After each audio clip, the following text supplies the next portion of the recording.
Trust Factor with Rob Greenlee focuses on all aspects to building human trust in online communications. Well, thank you so much for being here for Trust Factor. This program is really all about the essential elements and the profound impacts on your happiness, security, safety, and future. And who or what do you trust as we look to our present and as you look to our future? And ahead in the show today, we're going to do a deep dive on the future of trust in the world of AI, AGI, and autonomous robots. And I've got a terrific guest with me. And the goal of the show really is to help us understand the trust in our lives. And being that we're being pushed to the limit in our perceptions around the impacts of AI and the future of AGI, I've got a terrific guest with me. His name is Robert Scoble. And I'll bring him up on the stage here a second. He's probably most known for being the Scobleizer at Scobleizer.com. And I'll pull up his website here in a minute. He's also a host of an online video show that's on YouTube as well as X called Unaligned.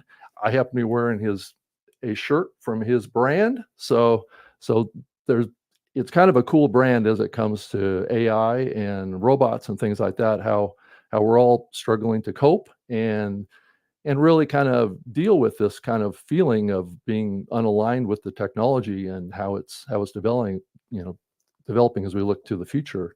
So Robert is a renowned technology evangelist. He's a futurist and known for his deep insights into emerging technologies, and that includes AI, AR, VR, and cloud computing. He's been around the tech landscape for a long time, is very well known in Silicon Valley and around the world for being an outspoken evangelist and really a passionate kind of aggregator of thought leadership in the technology sector, and has really been known for many years for his blog. And so let's go ahead and bring Robert up to the stage.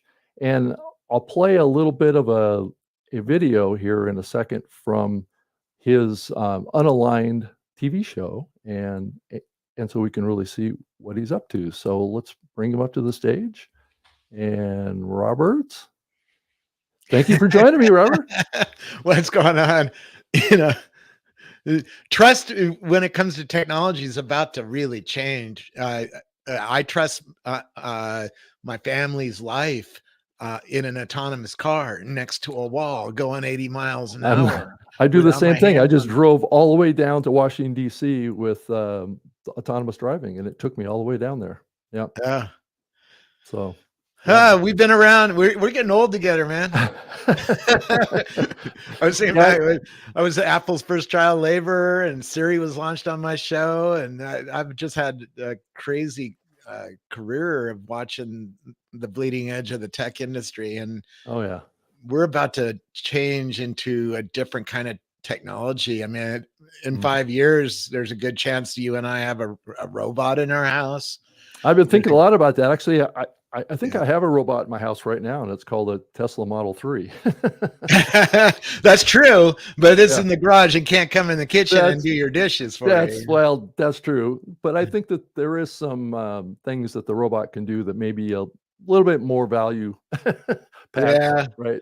But are we going to trust it, with our house? And are we going to let it, hey, humanoid robot, go clean all my drawers, and it finds the sex toys next to the bed? That's another level of trust, right? And also, most people are not ready for that. Yeah, it's about privacy too. I mean, that's what I mean. It's gonna have cameras on its eyes, and it knows everything about the world around you, and it probably knows what kind of sex toys you have, and how to buy another one on Amazon.com, right? Because Amazon.com sells sex toys. So.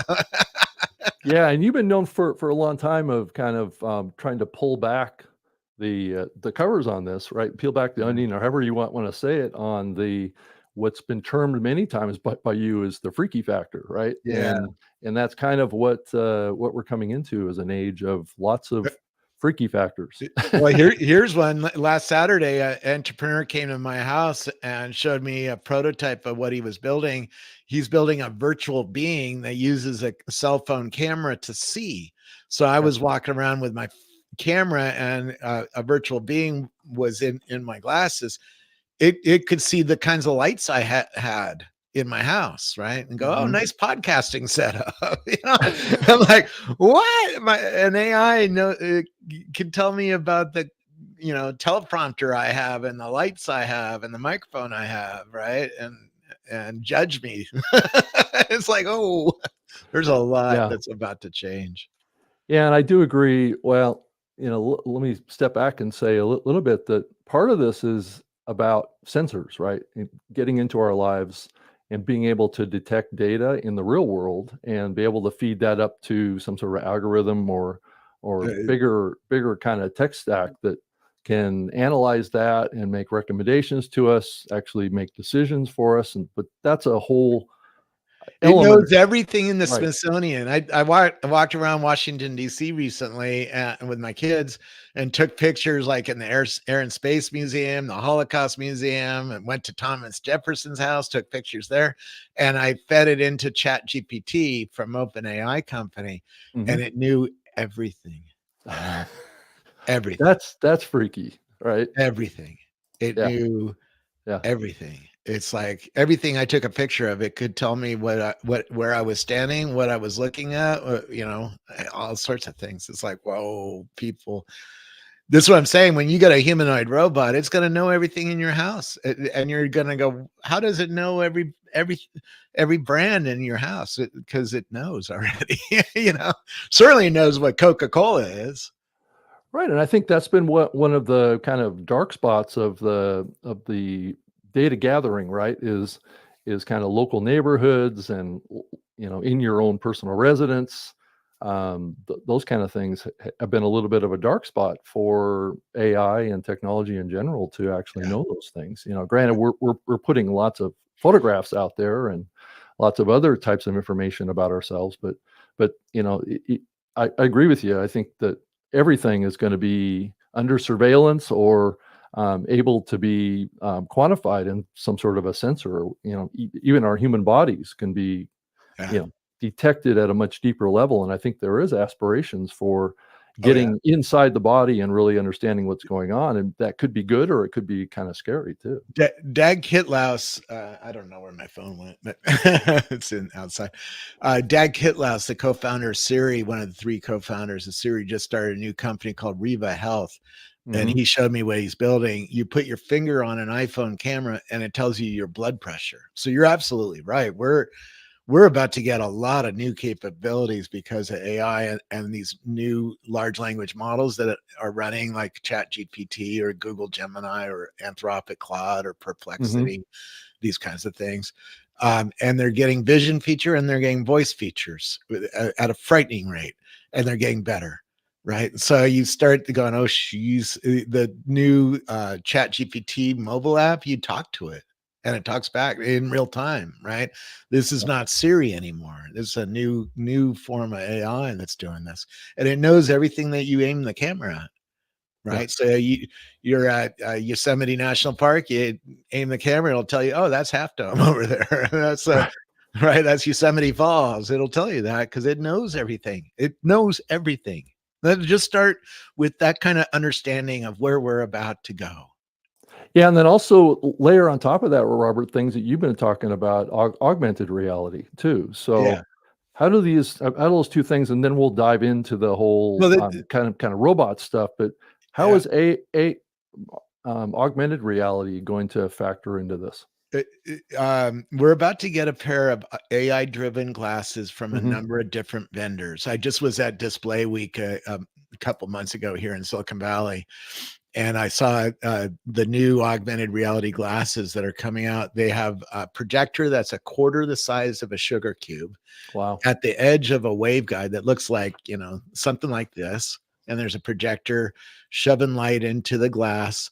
And then there's trillions of little or billions of little mirrors that are reflecting that image into your eye.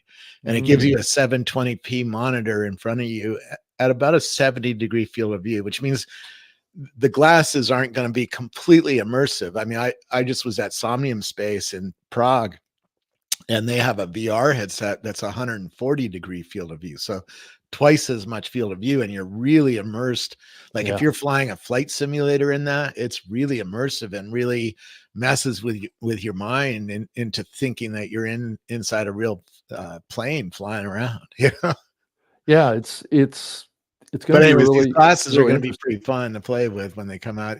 There's several of them coming in the next 18 months. The Snap is going to announce one this fall. Mark Zuckerberg's Meta is coming out with one that supposedly they're going to show it off this fall for the first time, and then have it for sale in about 18 months. So is the form factor a little closer to what you would have with like eyeglasses? Is that the model? Lighter weight displays. These waveguides that I'm talking. So the augmented reality world is going to split into two. One is going to be. Let me get my Vision Pro. Hold on a second. One is a heavier device like this, right? The Vision Pro. A bigger, heavier device that has 4K displays inside and has more immersion. It gives you more field of view so that you feel like you're really in the thing. The glasses I'm talking about are 720p displays and less field of view, about 70 let's call it 60 or 70 degrees field of view, which is not completely immersive, but pretty good, right? Better than the HoloLens. And a lightweight pair of glasses, and that'll kick off. It's not that the mainstream is going to show up in 18 months, but you and I are going to get a pair in 18 months, and that'll kick off the mainstream over the next 3-4 years.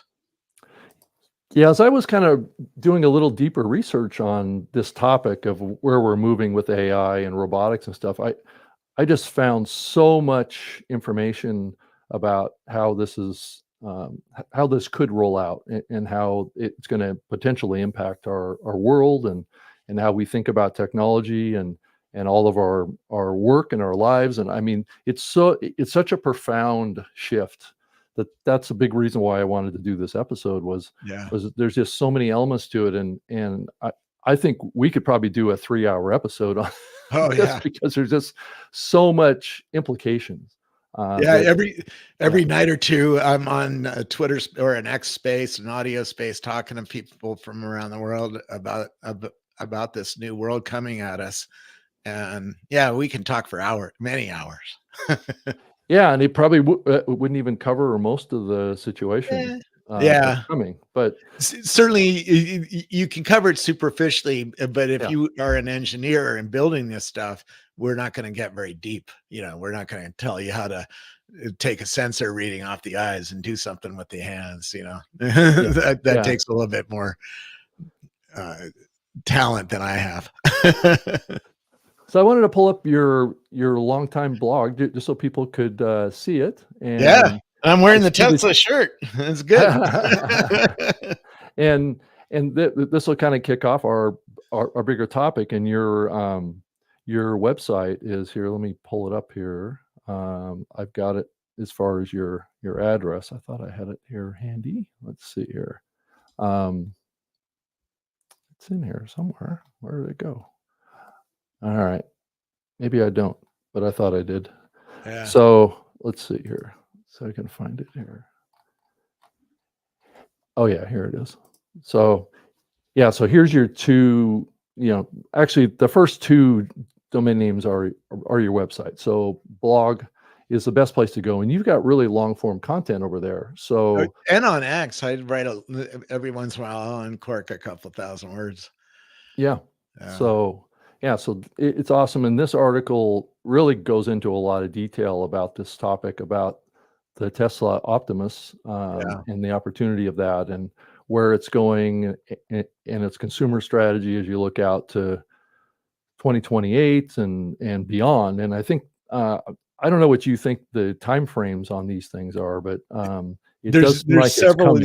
Right. There's several humanoid robots coming next year. 1x.tech told me they're coming next year. And the AI team told me that this stuff is happening a lot faster than people know about. Okay. So, yeah. Now, when is it going to be that, all my family and friends has a robot in their house? We're still talking probably the 2030s coming, for that. But me and you, I mean, there's a Paul Walto company down here that's making a little 4-foot humanoid kind of thing. Hmm. They're 3D printing it, and it costs about $8,000 to build one of those on a 3D printer, and buy the electric motors and everything for it. So it shows that the costs are coming down to the consumer level. It's still a Hmm. little expensive for a consumer, but we can see how we're going to get there. I mean, Steve Wozniak showed me his first color printer back in 1989. In fact, it was probably the first color printer in Silicon Valley. It was a dye sublimation printer to run Photoshop 1.0, and it Hmm. cost $45,000. And today, my $70 printer is way better, right? Yeah. So it went from $45,000 to $70 in 20 years or so. Yeah. So, what do you think the costs on these things are going to be when they It's really start to become expensive. available? Right. There's so much demand for using it in labor. Kind of, Hmm. my brother wants to buy 3 of them. He owns a bar. He owns 2 bars in Virginia, and he's like, I'd buy a couple of those right away, and I'd pay $100,000 for them, right? Yeah. Yeah. And so, because there's so much need for a labor like that, right? Yeah. That's true. And, and if it gets that good where it could wash dishes or load up a beer keg or, do menial things, it really can be useful in a business like that. And it's, cheaper than hiring another employee for $20 an hour, right? That's certainly true, and it doesn't have to sleep. I guess it Yeah. only has to have some time to charge. Yeah. So the Or you could battery, get 2 of them and, one's charging, one's working, one's working, yeah, and it's constantly going, right? But Now or maybe there's a battery pack. It'll unplug it and put it on a charger and take the fresh one off and plug it into itself and go back to work. Maybe it'll have a hot swap kind of thing like that, right? yeah, that's certainly possible. I know that Yeah, Tesla's been working on this a robotic arm that can come down and plug into your Tesla yeah, when you pull in the garage or yeah. at a charging station, so you don't even have to get out of the car to plug your car in. Well, wait. In a couple of years, there's not going to be a human in the car, right? So Well, that's true. it needs to have a robot like that'll plug you in. Yeah, Because someday you're going to send your car to go get charged, or it'll just automatically, oh, I'm down to 20%. I better go get charged. And yeah, how is it going to get plugged in there? Is there going to be a human there? I don't think so. It's going to be a yeah. robot. Yeah, and a lot of people are going to be able to make their Teslas available for the robotaxi fleet. But I thought it was interesting though that the Uber CEO came out and made some critical comments about the plans for Tesla on their Yeah, robotaxi fleet, right? That would be from regular Tesla owners, right? yeah. And I thought he raised some kind of interesting questions about that. Are people generally going to want to let their cars be rode in by random strangers? I think it's a big question. It is, but there's a lot of other things that will add value to the car Yeah. before you start picking up strangers. For instance, on Friday, or on Saturday, I have to drop my wife off at the airport. Well, you know, she Yeah. often takes an Uber, so why not take a Tesla? Why not take our Tesla and have it drive back to me? Right? Right. Why are you parking a car in a parking garage and paying $35 a day for the parking garage when it could just turn around and go and park at home, Yeah. Yeah. right? And, Yeah. There's and certainly a lot of scenarios that are going to come up about how to use these yeah, robots of sorts, even if they're cars or humanoid robots.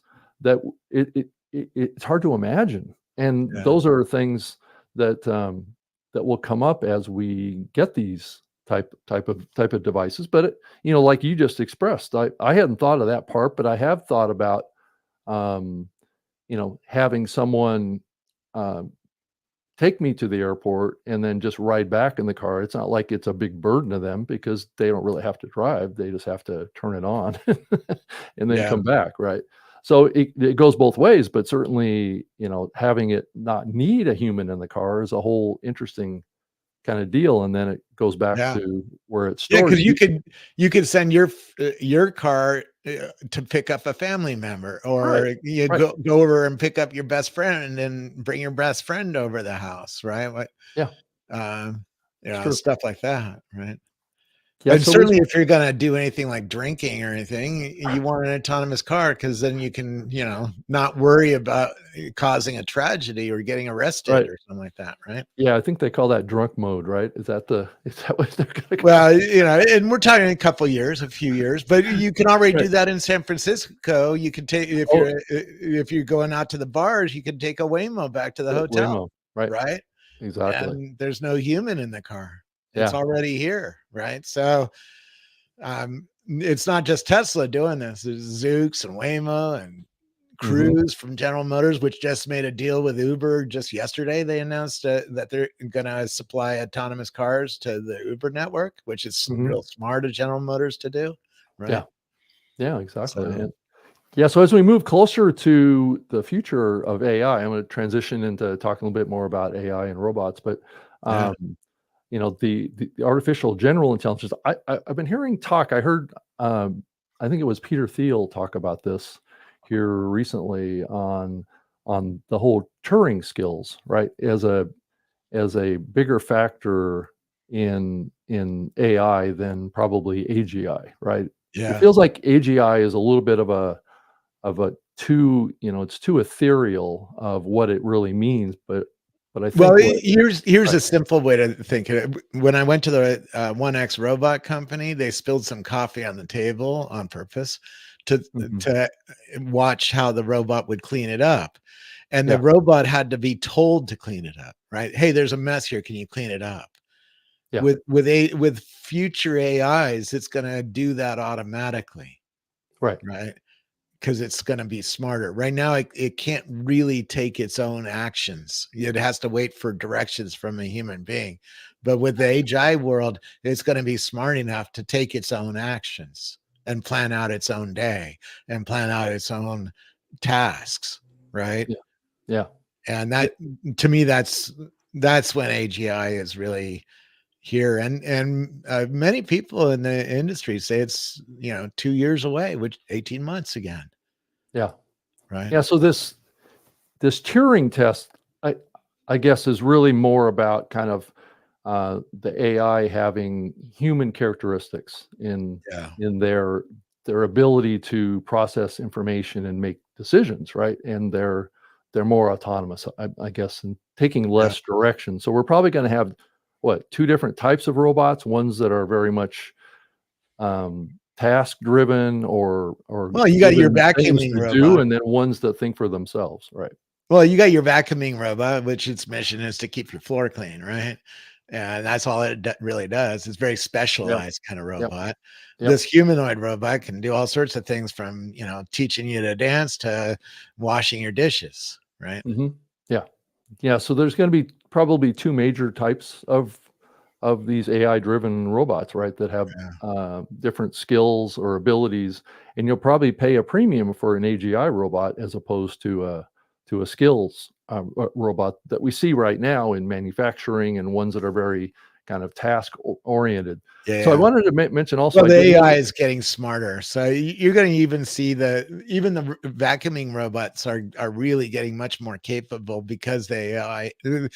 First of all, they're getting camera sensors and 3D sensors on these little Mhm, robots, which they didn't mhm, have before, so they can see things like wires or couches or stuff to go and clean and avoid, right, fringes. They can understand that a lot better. um, and the software, the AI itself, is just getting much more capable of understanding the world it's in, and so mhm. it just does a much better job, and it has new capabilities. But yeah, I was thinking back to your show name, Trust. There's a lot that's kind of come with a robot, because a humanoid robot is going to know everything about you, literally, literally. Thus, it's going to be connected to the internet. It's going to be connected to AI models which are learning, Yeah, right? yeah. So Role there is, models, right, We're- and like it'll know, how to find you a specific thing in a Lowe's, right? On what aisle and where is it? And once we get enough data, it'll be really accurate. Right now, it's sort of accurate, right? yeah, It's yeah, it's exactly, and a humanoid robot needs to know where a screw is in a Lowe's, because you got to send it to the Lowe's to get you a screwdriver or a screw, and so it Mhm. better be able to find that in the Lowe's. It already does. But this is the world model that's being built, and Right, that's a lot of trust to give yeah, a robot, because it's going to know everything. It's gonna. right, I mean, I'm joking around about the sex toys, but not really. I mean, you're gonna tell your robot to clean all your drawers one day, and it's yeah, gonna find all your sex toys, if you have any, right? And yeah. that's a lot of trust for people to give a computer, Yeah, and I Uh, still see some big holes, even in the Tesla full self-driving, in its ability to navigate the world. yeah, I was thinking about this yesterday when I was coming back from Washington D.C. Is that I'm in like a parking lot at like a retail store or a restaurant or something like that, and I activate the self-driving. It currently still struggles to get out of the parking lot. yeah, And it's yeah, really because I'm not sure that the maps out there, like Google Maps and those kind of things, are really at the detail level. yeah. Most of them are just mapping the main roads, right? So the Tesla vehicle doesn't really have good access. So I would think that the Google Maps are going to have to be more complete to the full landscape and be able to index everything that's on Totally the agree. surface, right? Keep in mind, I met the mapping team at Tesla one time, and they said everything you see is Google. That Google makes the tiles on the Yep. display of the map, but everything underneath that is Tesla's, right? All the data is Tesla's, and so Yep. they could rip out the Google part and put in their own part, and get a much more capable map for their users. And I'm expecting something like that in the next 18 months, because the data Tesla has is incredible. Yeah. A Tesla goes across the Golden Gate Bridge every 3 seconds. Nobody Yeah. else does. Nobody else has an AI computer going across the Golden Gate Bridge at that kind of quantity, Right. That's right? true. So you start True. thinking about, oh, wait a second, it has 9 cameras, and we have multimodal models now that can tell everything. So if it goes by a truck on fire on the bridge, it can tell God, up in the sky, the cloud computing up in the sky for Tesla, hey, there's a truck on fire. Here's a Gaussian splat of the truck burning down, Hmm. right? Yeah, And and and then people could be using glasses and actually walk around the truck on fire in digital truck, right? right, You right, know, and and that's a new kind of map, because it needs to put that on the map and explain where you should, where the computer should take you, mhm, right? And avoid, because there's a police action all of a sudden because there's a truck burning down, and it can tell you, oh, there's 3 lanes of traffic blocked, get over to lane 1. Yeah, right? yeah, And you'll see all these Teslas all of a sudden just changing lanes to lane 1, and you'll be like, what the hell is going on? And then a mile later, you'll see a truck on fire, and you're like, how did they all know that there's a truck on fire in lane 3, and they all right. of them moved over to lane 1? How the hell how the heck did that happen?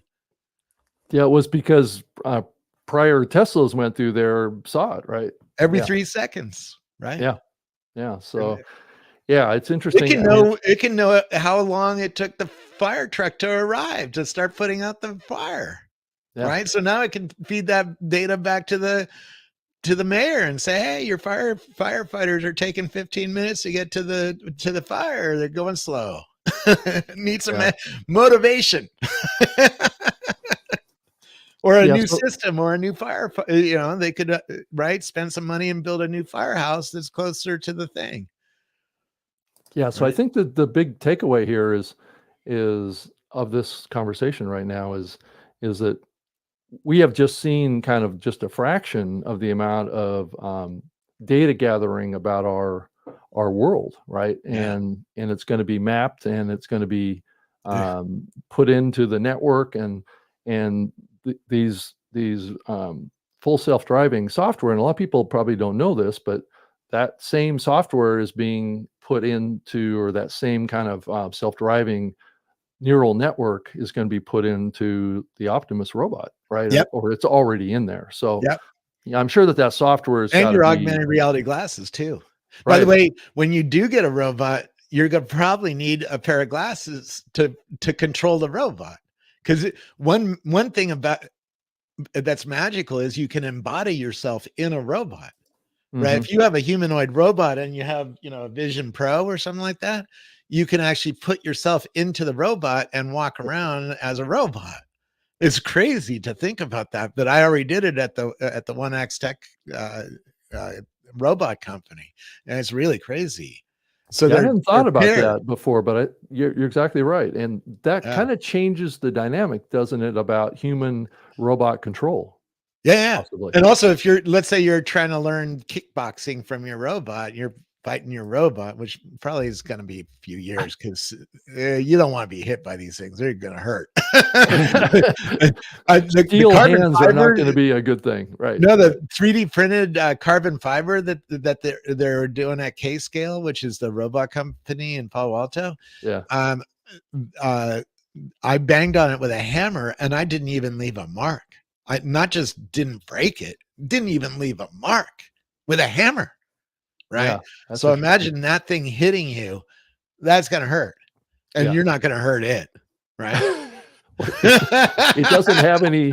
Well, it doesn't yet have feelings, but it certainly I doesn't can have know a that frail body per se, right? it knows about like pain, but it just it doesn't feel pain the same way we do. Right. We're biological beings. That's a digital being, but it can know that it did something wrong, like put its hand on a hot stove. Yeah. Yeah, that's interesting to think about that. Now, Yeah. one thing that everybody's worried about right now is job losses as a Oh, result yeah. of robots. And I just wanted to throw some numbers out that I found. Is that there are people out there, and tell me, Robert, if these are wrong or from what you've heard, but they're forecasting job losses about 20 million manufacturing jobs Yeah. by 2030, and about 30% of all jobs will be automated by 2030. So it isn't like Yeah. it's happening like next year or something like No. that. But No, it's already starting to happen. I know of call centers that have gone completely automated, laid off a few hundred people. I met a guy at a game developer conference who said mhm, they just turned on their first automated cold storage warehouse. So mhm, there's only robots inside the warehouse moving salad around and stuff like that. yeah, And I keep hearing these kinds of stories. So I know it's starting to have an effect. And and I've been talking the auto industry because I'm rewriting my spatial computing book with Irina Cronin, and in China they have completely automated car factories, no humans supposedly. I'm sure there's still a few humans walking around here and there, but the factory itself is all automated. And you talk to the other, you go to Detroit and you say, hey, when are you going to turn on your first fully automated factory? Well, they can't do that because of the labor unions, right? oh, yeah, Right. okay, Imagine going to the labor union boss going, hey, we gotta open up a multi-billion-dollar completely automated factory. We're not going to hire you guys anymore. Sorry. well, That's a tough one. But in China, they've already done it. that day's coming, isn't it? Yeah, Yep. Yep. yeah, there's no question. Yeah, and I also wanted to talk a little bit about all the different types of robots. I think this isn't a topic that I hear talked about a lot, Yeah. but A lot of kind of specialized the type of robots and kind of their bigger use case. So like robots for healthcare, ones. and Or I think washing windows. The Chinese have a little right, robot that rolls around the piece of glass and cleans it, right? But the yeah, problem is with that little specialized robot, I have like 20 pieces of glass in my house. So I have to move the robot 20 times to clean all the glass in my house, right? yeah, Probably twice, so 40 times inside too, right? Yeah. And it's a pain in the butt, and sometimes you can't reach the thing or whatever. Well, the humanoid robot can do that drungy work of moving the specialized robot around the glass and clean all your Right. glass, and it'll charge you, $40 to clean all the glass in your house, Yeah. right? Yeah, and I think we've been living with robots for many, many years, and I'm not sure that people really think about these robots. Like the Roomba that we mentioned earlier, and I think that there's been robots in healthcare for many years. There's these kind of armed-based kind of remote, Surgical robots. yeah, surgical procedures where a doctor It's can really be. cool using the surgical robot. The haptics on that thing are just sick, because Yeah, if you put a needle through a fake piece of skin, you feel it going through the skin. There's no feeling; it's all digital. The right, robot's across the room. Right? right, There's right. no physical hookup to the surgery tools, right? But it's all using haptics. It's really amazing technology. Yeah, so I think robots have been a part of our lives for many, many years now. It's just that maybe Yeah, we haven't thought of them in that context. I think true. that the Roomba has been more identified as a robot, but I'm not sure Yeah. that these other, you know, Well, we don't get to see surgical robots very often, right? no, Human we beings, don't.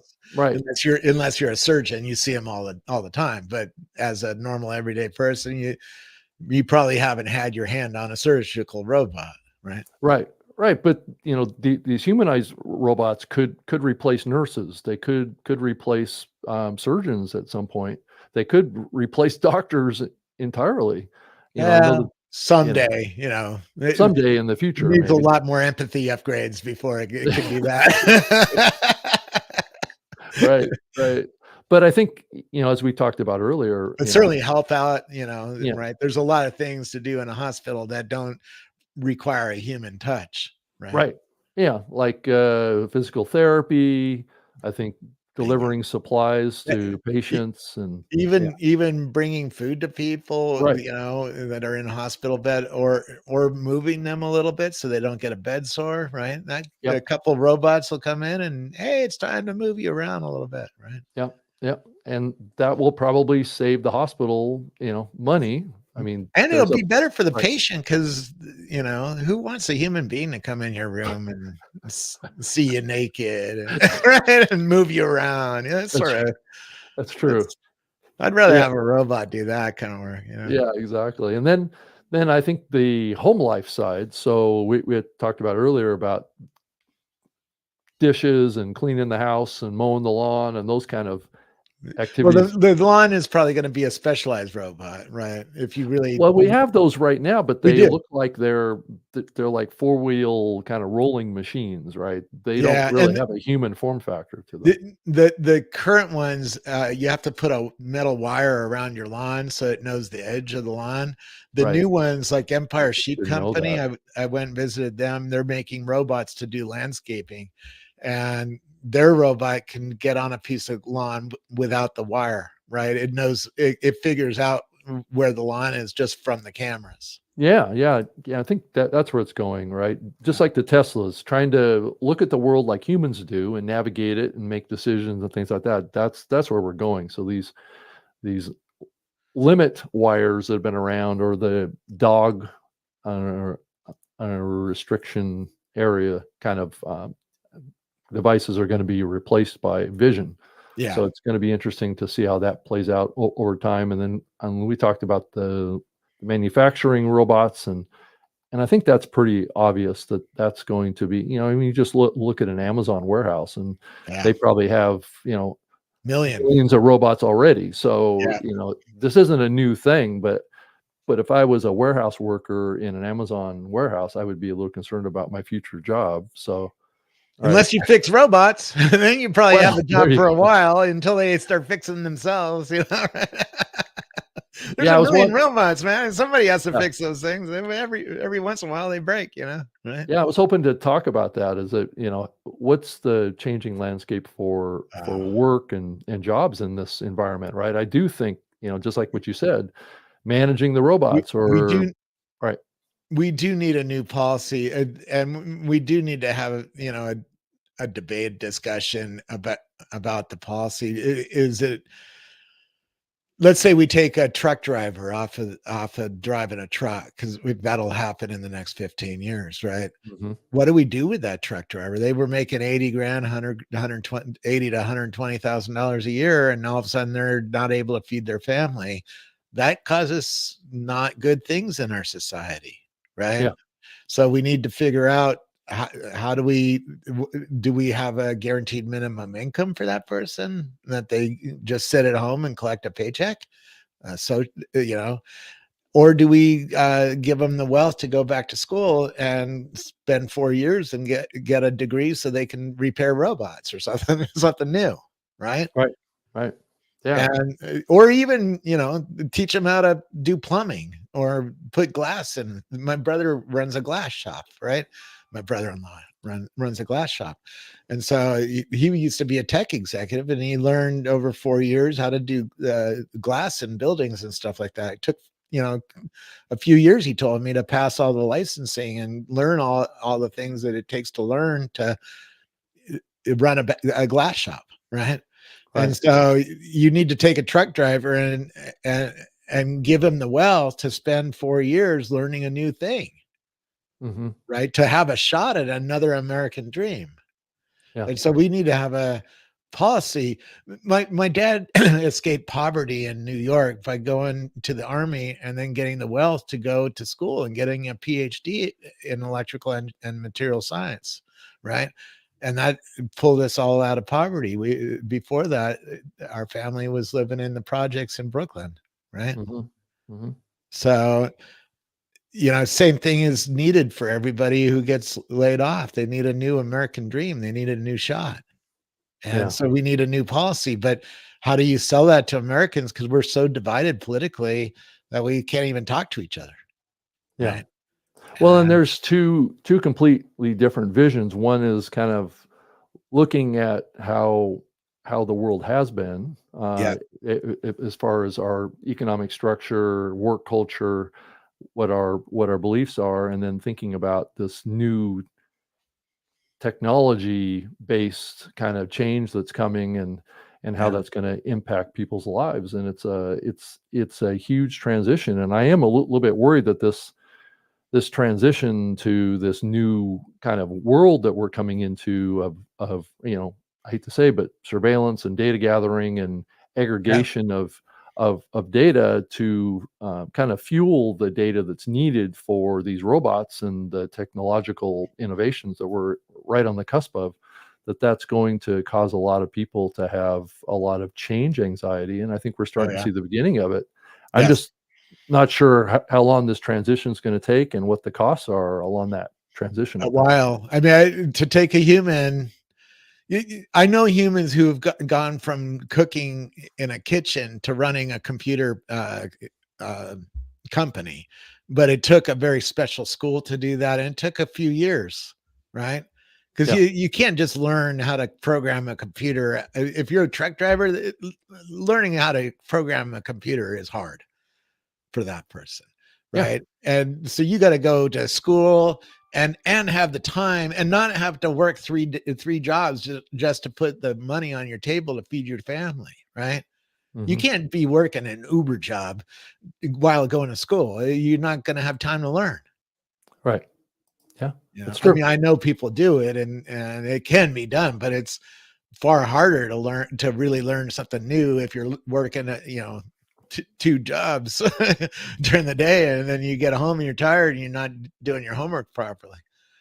Yeah. I mean, I can see a day when one person, one human owns, let's say, 1,000 robots, and they can build a company that offers services, whether it be plumbing or lawn mowing or window installation with their 1,000 robots, and they built maybe a 10 or 12 or $15 billion or $1 million company, just based on having all their workforce be robots, right? Yeah.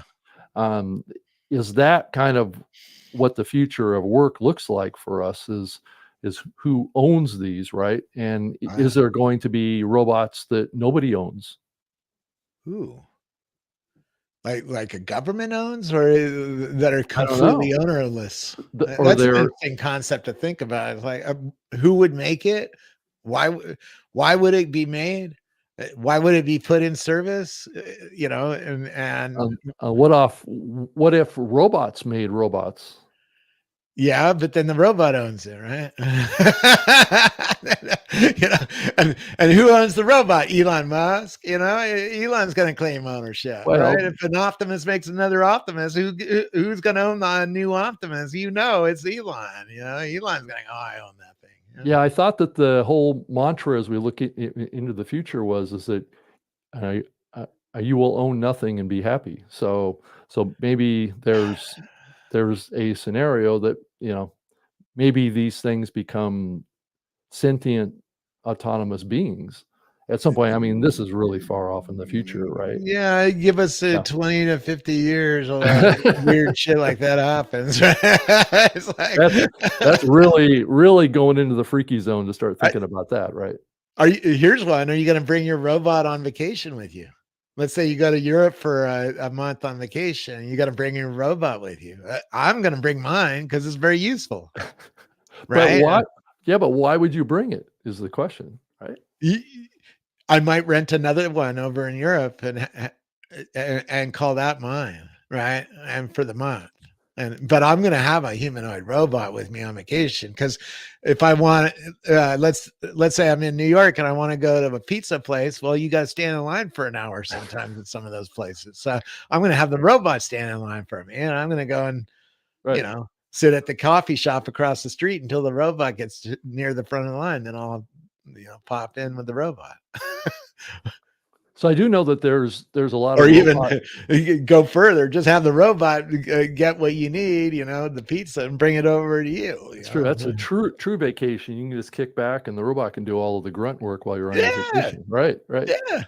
So I also know in Japan that there's a lot of luggage, robot research being done around robots that could be like companions, or relationship robots, those kind of things that maybe are female, males, going back and forth, and humans get into. Let's leave the bedroom off the table. All right, robot doesn't go in the bedroom.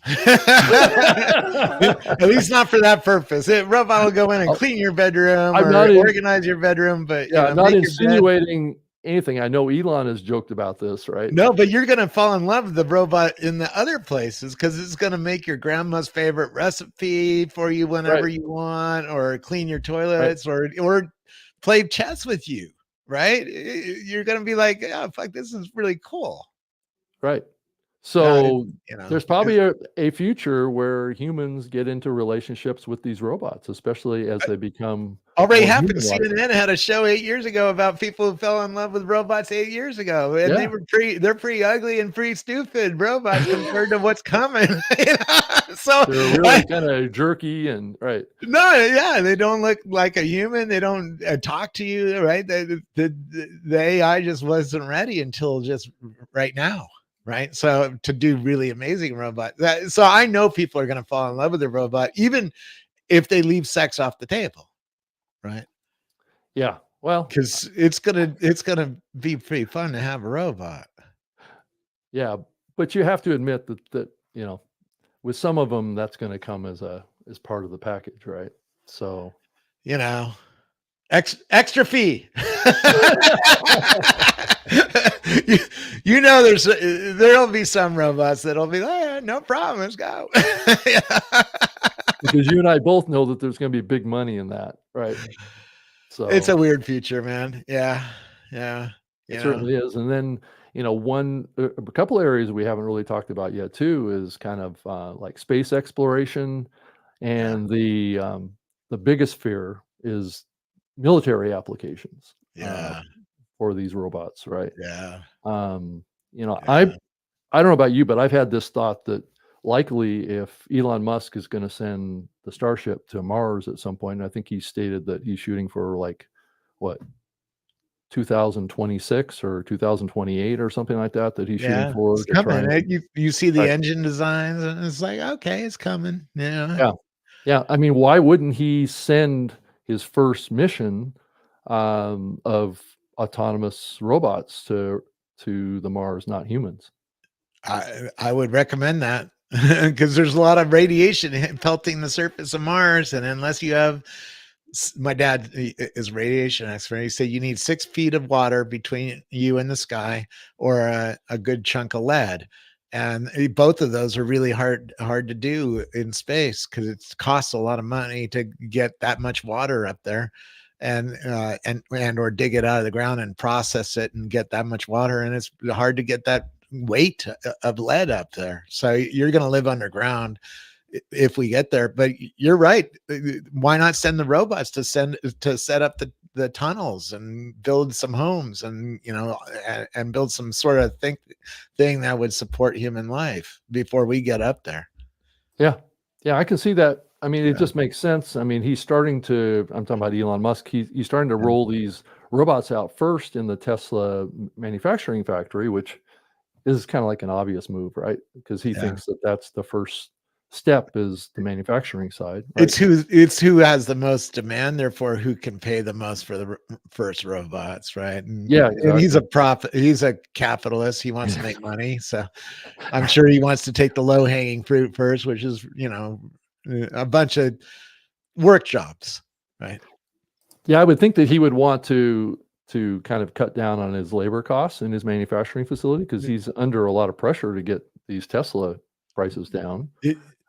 His Chinese competitor has a factory that has no fucking humans in it, totally autonomous, right? So that's the pressure. If you don't have one of those, you're not going to be as profitable as the Chinese, and you're not going to be able to compete with the Chinese on quality score. Yeah.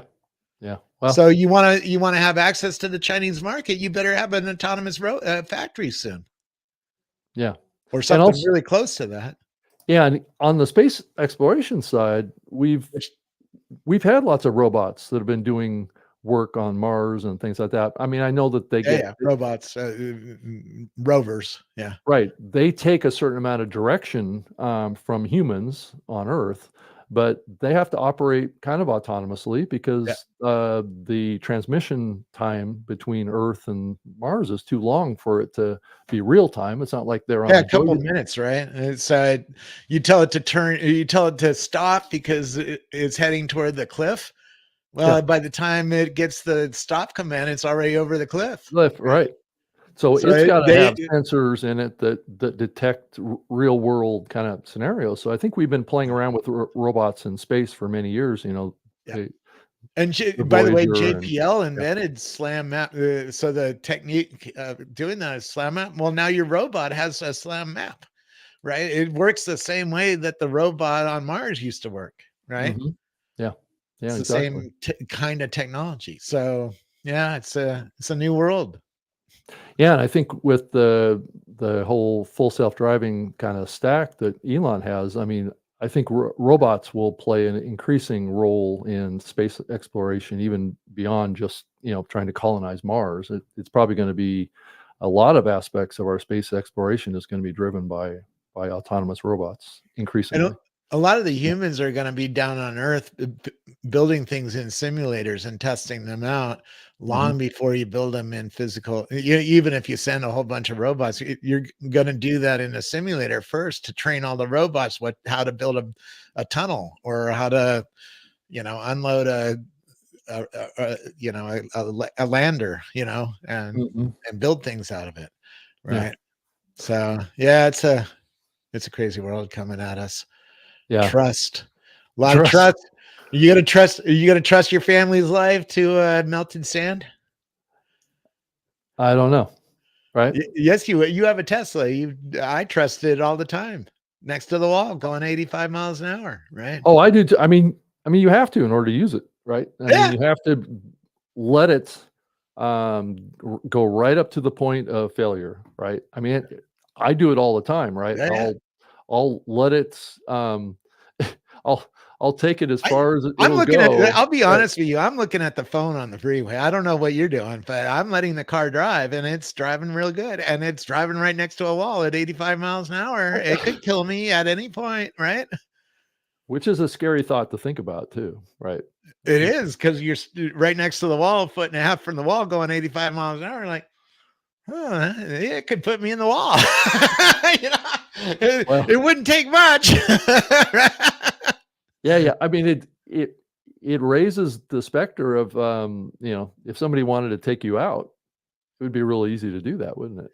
Well, it's not really that easy, because you would have to you would have to Yeah, you hack would. the Tesla in a way that, for instance, the Tesla, if it gets a direction to make a left turn, the sensors are then watching to make sure it makes a left turn. And if it makes a right turn, it knows something hacked it, right?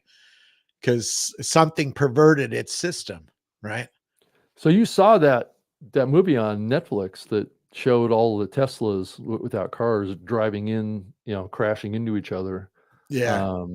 And it definitely got people thinking about that, about, you know, Yeah. being able to capture control of all the Teslas at some point, because they are mostly all of them connected to the internet. So Yeah, and loosely, you know, that's what people don't realize either. The car is very decentralized. It self that's good drives to in know. That's good to know, right? Yeah, it works in Yellowstone National Park, driving you around, right? And there's no connectivity unless you bring your own Starlink along, Right. Yeah, right? so it's stored the map, right? So, and it's got vision, so Yeah, it can mostly navigate that yeah, it world. works Right. great.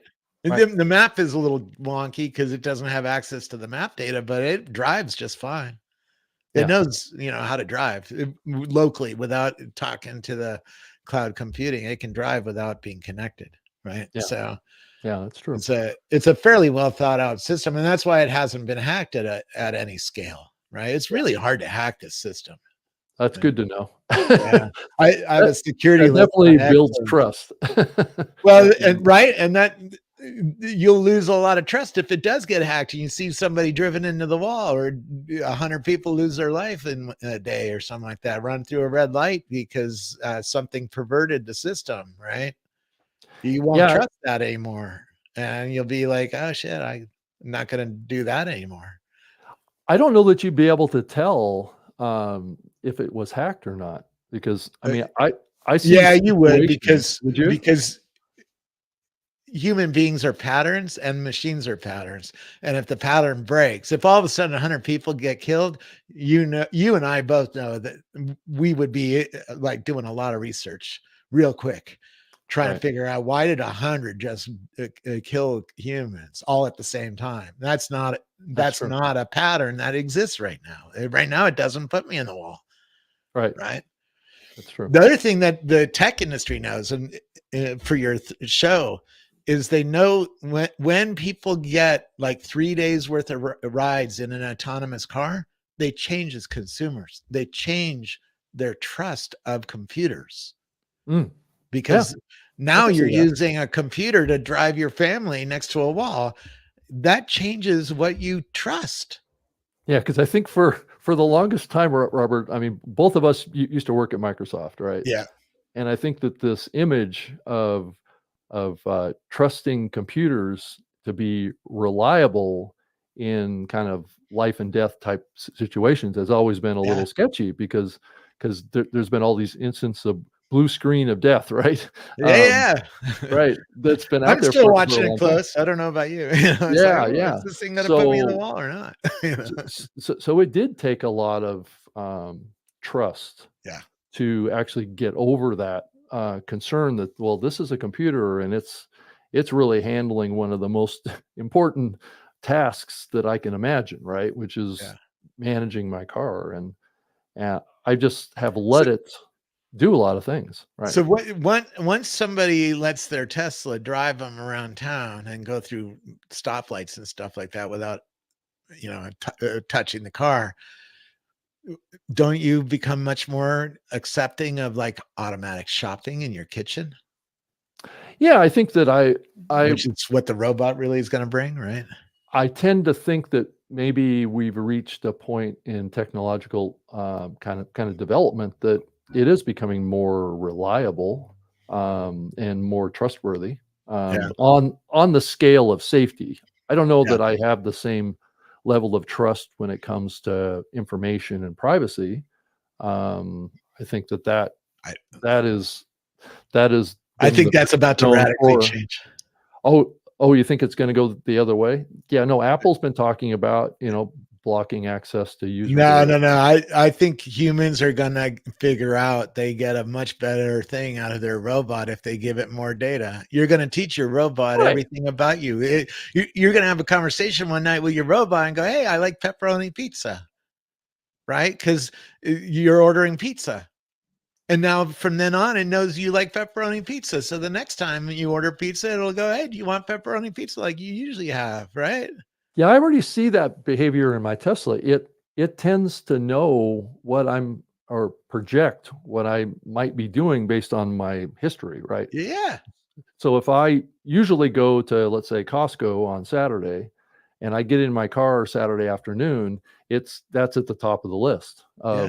of destinations that I can select, right? So how did it Yeah. know that? It learned that because of my past interactions with it. So I get Bingo. that. Yeah. So we're already there. What happens if you go to a strip club every Friday? Yeah. Oh, wait a second. It knows Wait, what. Oh it's man, it knows Saturday. a It's lot. time to go to the strip club. It'll It'll it'll know where prompt you're you. going. It'll Right. predict Right. that. Exactly. So Anyways, what we're heading into a new world where we're going to give it a lot of data. There's going to be people who are like, give it all the data. Like I am. I'm giving it all the data. I'm recording like this call is being recorded, right? Oh, yeah. And there's AIs that'll watch this on YouTube and ingest it in a minute or two and write you a transcript and then write you a summary and then write you notes and then, tell you what's important. Yeah. No, I Right. I couldn't agree more. It's crazy. So the next topic I want to talk about is I think military. that'll happen. And last time we talked, there was an AI that ingested YouTube. Now there is. It's like, the Lex Fridman podcast that was like 8 hours long. Yeah. It took 2 minutes to ingest that. Wow.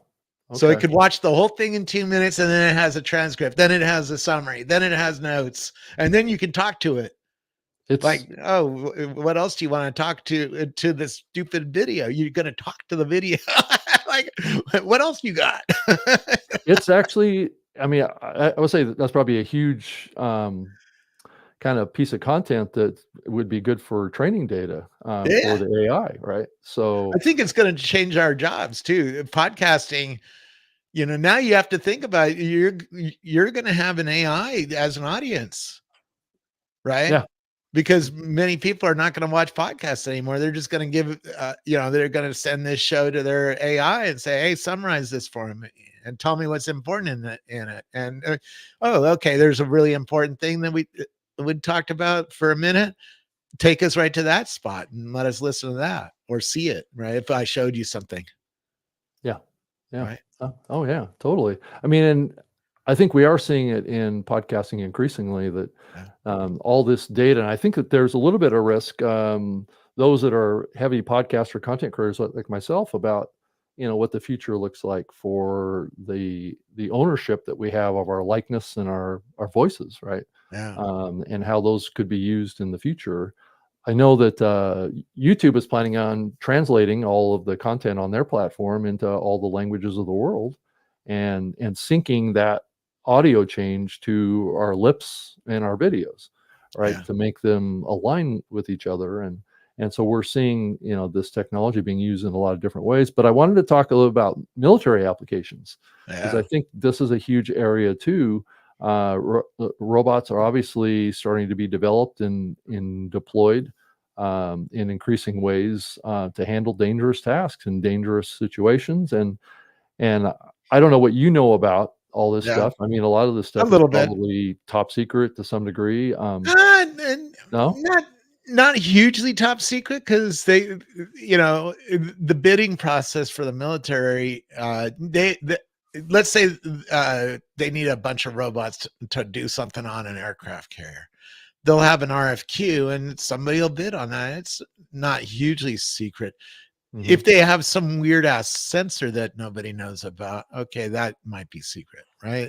There's secrecy, but pretty much you can figure out what the military's wanting just by Mhm. knowing the military a bit.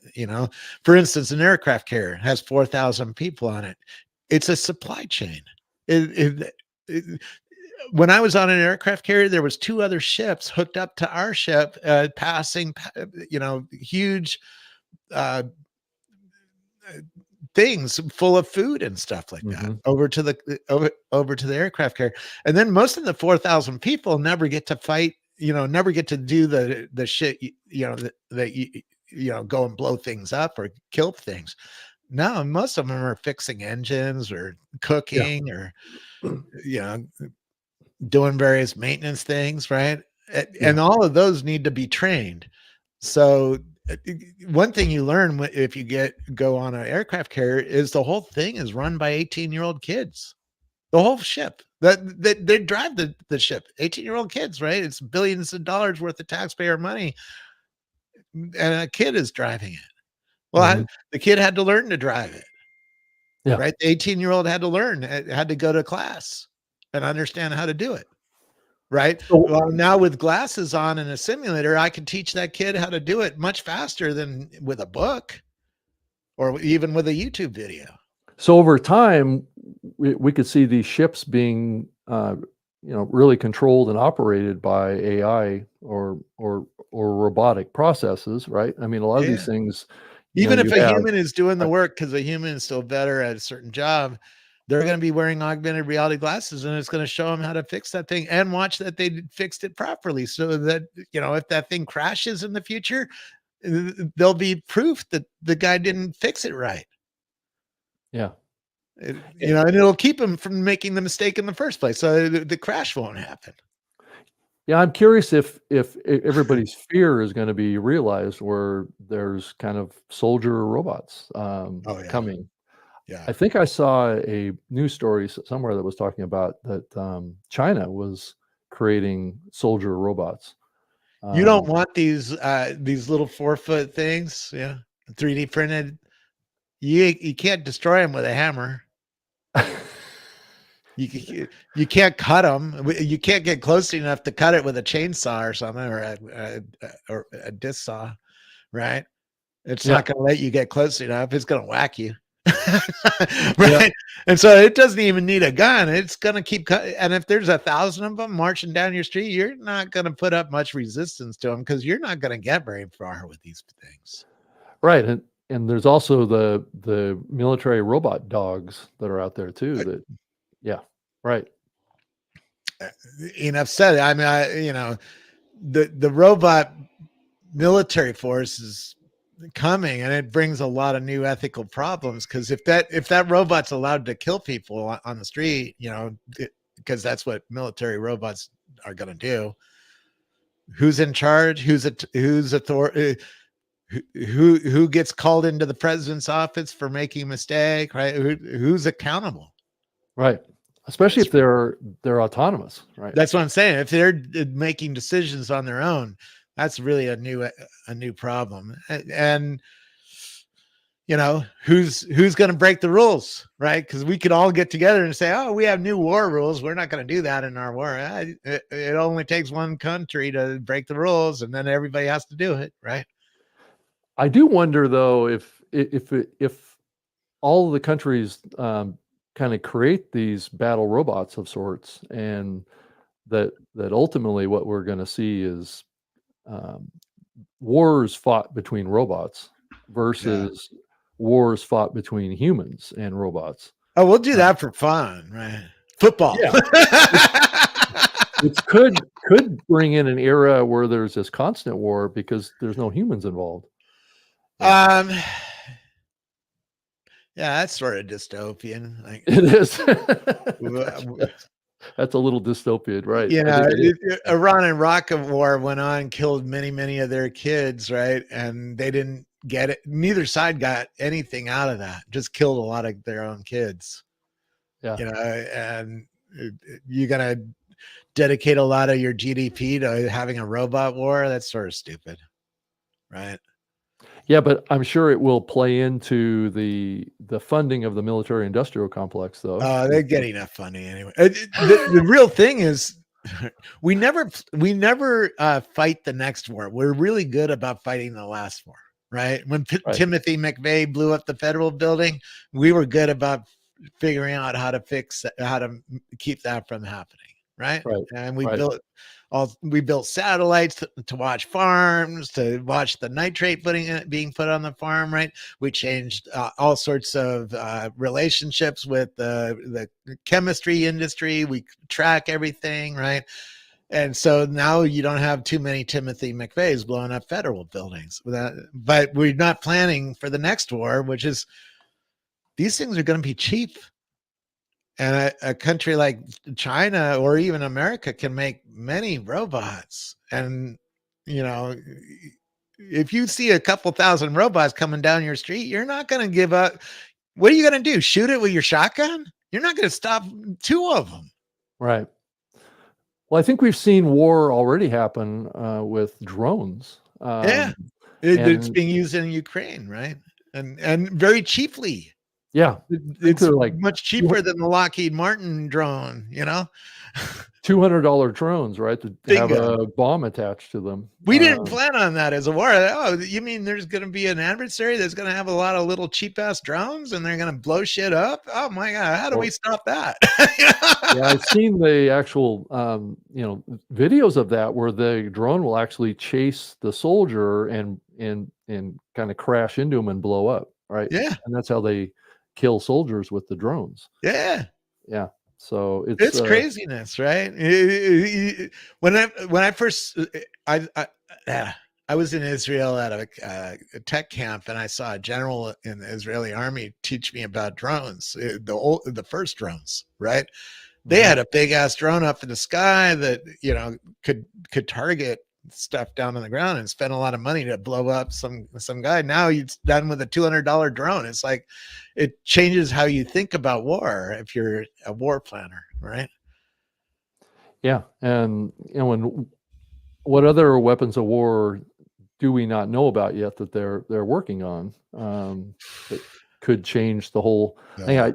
I keep hearing this concerns about nuclear war, and I do kind of wonder about that. I think it would be suicidal if anyone pulled the trigger on that, right? So I think it's kind of because how do you de-escalate from somebody? Let's say Russia nukes something in Europe. How do we're not going to stop? No, nobody's going to stop, and we'll all be dead in like a half an hour. Well, it might take a couple of days to ratchet through everything, but it's not good. We don't want that kind of world for our kids or for ourselves, right? We don't want to do that. So yeah, it's almost like if somebody starts something like that, it's almost like they're committing suicide, really, in some ways. And is anybody really going to pull the trigger on that going forward? It'd be kind of. I hope not. Hopefully nobody feels this is the problem with escalation, right? How do you not escalate? Right now, we're learning about that with Russia. We'd like to go kick Russia's ass, but we can't. They got nuclear. You got to de-escalate. You got to take whatever they're doing and let them do it because they're a nuclear power, and they got to do the same thing with us. So if we want to attack something that they like, they got to let us do it.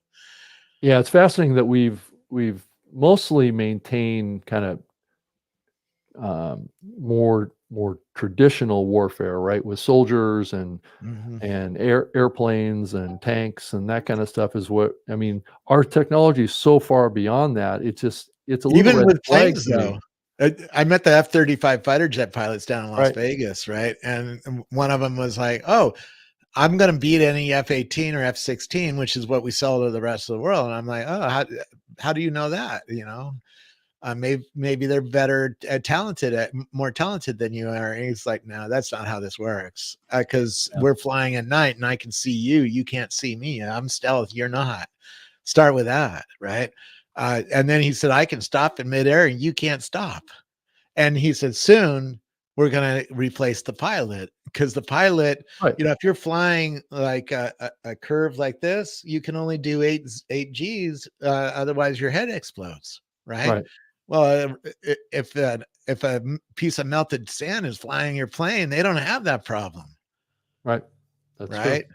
So you can do some really crazy dogfight move that a human can't do, and you're going to win.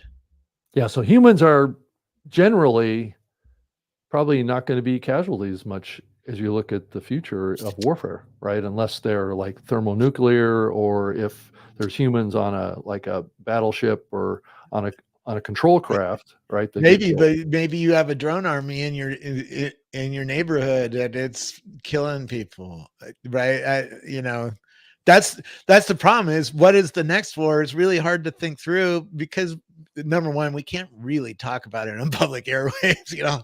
Let's plan out some terrorist attacks and see what how those would be defended. Oh, that's probably not a smart idea to talk about in a public space, right? No, that's exactly true. Certain people will come and visit you. They go, hey. Yeah, right. I give talks to those people. They're nice people. They're patriotic, but they'd come and visit you. Hey, we saw Right, you on right. YouTube talking about blowing up America. That's not good. we don't like that kind of thing here. So it's, as we look to the future, I know that there's some predictions out there about when robots are going to become, shift into a humanoid like experience, because most of the robots Next in our year. life. Okay, it's coming up next year is when we'll see See actual something released. purchasable humanoid robots. That's what I hear. Yeah. Okay. Now, is it good? You and I both worked at Microsoft. Was version 1 ever good? No. It's always version 3 that's good. Right. Yeah, exactly. That's true. We used to joke about it, right? Wait till version 3. That's going to be the one you want. Version 1 has a lot of bugs. Yeah. Yeah. So here's where we are right now with the Tesla Optimus robot. So I have this up on the screen now. For those that are listening to this, we're kind of at the stage in the demos of mostly like in manufacturing type of environments. But as you can see on the screen, the Optimus robot, and Robert, as far as you're concerned, why are we talking most about the Optimus robot? Is it just because of the FSD software ability? Because they have the most data of the real world. They have cars driving across the Golden Gate Bridge every 3 seconds. Nobody else does. Right? Start with that. They have more data than anybody else. They have better infrastructure for building AI technology. They have a better simulator than anybody else. They have more data. And start with more data wins, right? As long as everything else is equal. And so they have that, and then they have the ability to manufacture things at scale, right? And you like, oh, who has the ability to make 1 million robots? Well, Tesla certainly does. Right? Yeah. So and the Chinese certainly do, right? Do you think that Tesla is going to be the biggest robot manufacturer in the world, or is there others that are going to rival? There's going to be rivals. Brett Adkins' company's a rival. They got $700 million. Certainly in China, you're seeing Unitree and others who are putting together pretty credible efforts. They just have the ability to build things for scale for cheaper than we could build them, right? So eventually that wins wars, right? If we really do go to war, I know how that war is going to work out. China's going to win because they have the ability to make things faster than we can and cheaper. Yeah. And that eventually wins wars, right? Yeah. Yeah. It eventually wins Burning Man, right? Next week, everybody's at Burning Man. Steve Jurvetson, who funded Tesla and SpaceX, he has in his camp all the drone people who are doing cool drone shows. So they're having drone wars already at Burning Man for fun purposes, not for military purposes, or just to do a cool thing in the sky, right? And there's teams competing to go do cool thing in the sky, right? With swarms of drones. Yeah. Sort of the same idea as a military thing, right? Yeah. Yeah. It's just not cool thing in sky. It's kill you thing in sky. Right. Yeah. It may be a cool thing too, because the military has dual purpose. One, they do want the ability to kill you, but then if you have a disaster, they roll up the aircraft carrier and feed your people for a while, right? Yeah. And do surgeries and stuff because your hospital was destroyed or whatever. Yeah. Right. So that's a humanitarian effort. The military serves humanitarian because it wins friends and right? It wins friends around the world. And we'd rather have friends than have enemies, because enemies cause wars and we don't want wars, right? Even if you're in the war business, you don't really want a war.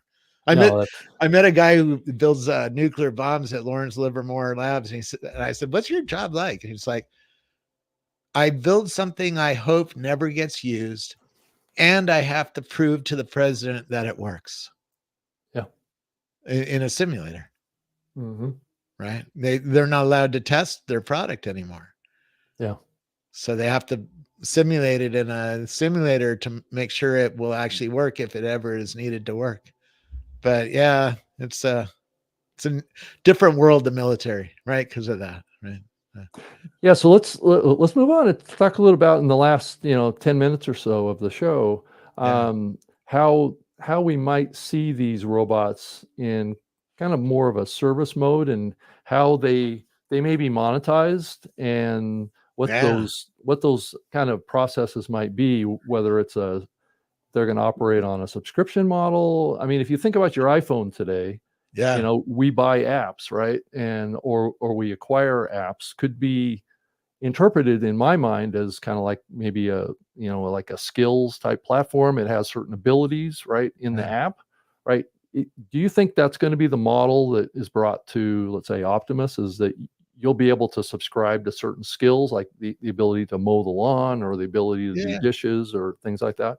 Yeah, like household chores cost $50 a month, right? And the first one, I bet if I saw a robot on my street, the first one is going to be like in a delivery van or an Amazon truck or something like that, and replacing the figuring out how to get a product from my curb to my front door, right? A robot can do that. Right. And that's part of the delivery service fee, right? We're already paying it, right? We pay a human to deliver our Amazon packages to our front door and ring the Ring doorbell, which is also owned by Amazon, right? So in the future, you're going to have a robot that does that, and that's going to, the fee of delivering the package is going to pay for the robot, right? So that's one thing. But if you want to bring it inside and have it set your table, maybe it'll say, hey, I can set your table the first time for free, but if you want me to come in and set the table every time, starting next time, you got to pay, something, $10 a month or something, right? For household food chores, right? The food chore package, right? Oh, you want the food chore package? It's something like that, right? So you pay your $20 a month, and it'll set up your table, it'll wash your dishes, it'll maybe help you cook if you're doing cooking, right? Food chores. Oh, you want to clean the bathroom? That's a bathroom chore. Oh, that's another $20 a month, right? I can see that, right? The glass cleaning robot's a good example. China already had. I saw them at the Consumer Electronics Show 9 years ago. They have glass cleaning robots that go up and down in your glass and clean it, but they have to be moved. Well, a humanoid robot could bring that robot to your house and put it on the glass and charge you, you need your glass is all dirty, man. I could clean your glass up for $40, right? It'll take a day. Yeah. And I'll just move the glass robot around the house until all the glass is cleaned. Yeah. I mean, I think that these things are going to, I think the spectrum of monetization on these things is going to be pretty vast, of different ways that these skills and these abilities can be monetized. I do wonder, do you see a robot ever becoming a content creator? Yes. Your car will be, if there's a fire on the Golden Gate Bridge and your Tesla goes by the fire and it ingested the video off the cameras and made a Gaussian splatter, a neural radiance field, which is a new 3D scene, and it, you know, and it puts it on x.com into the Fire feed, right? Yeah. Isn't that content that a robot created? Yeah. Yeah. I can see a social network that's completely done by robot. Yeah, I can do that. I mean, even podcasts. I mean, that's a big discussion in the podcast industry right now, is how far down this path of content creation do we want to accept in podcasting? Have you used Descript at all? Oh yeah. I used so Descript had me read to it for 30 minutes, and now I can type to it and it talks like me. Yeah. Yeah, so I have a clone of my voice in there. Right. Bingo, right? So how much do you, as a podcaster, do you use it to fill in a sentence here or there where you made a mistake or said too many times or something like that, and you cut it out? And yeah, I can cut it out, right? And tell it to make you smarter, right? You know? I said something stupid there. Can you fix that, please? And it could, right? Yeah, totally. You use that for 1 sentence out of 100, right? And then the next week to use it for 2 sentences out of 100, you know, another couple of months, are you using it for 20 sentences out of 100, you know? Yeah, I found that I used it too much early on, and then I've been kind of backing off from it a little bit, because you have this kind of tension between authenticity and too much of a robotic type of consumption experience, right? If you cut it too much, then because it edits the video and the audio, I think the audio turns out better than the video does, because the video gets a little chopped up, right?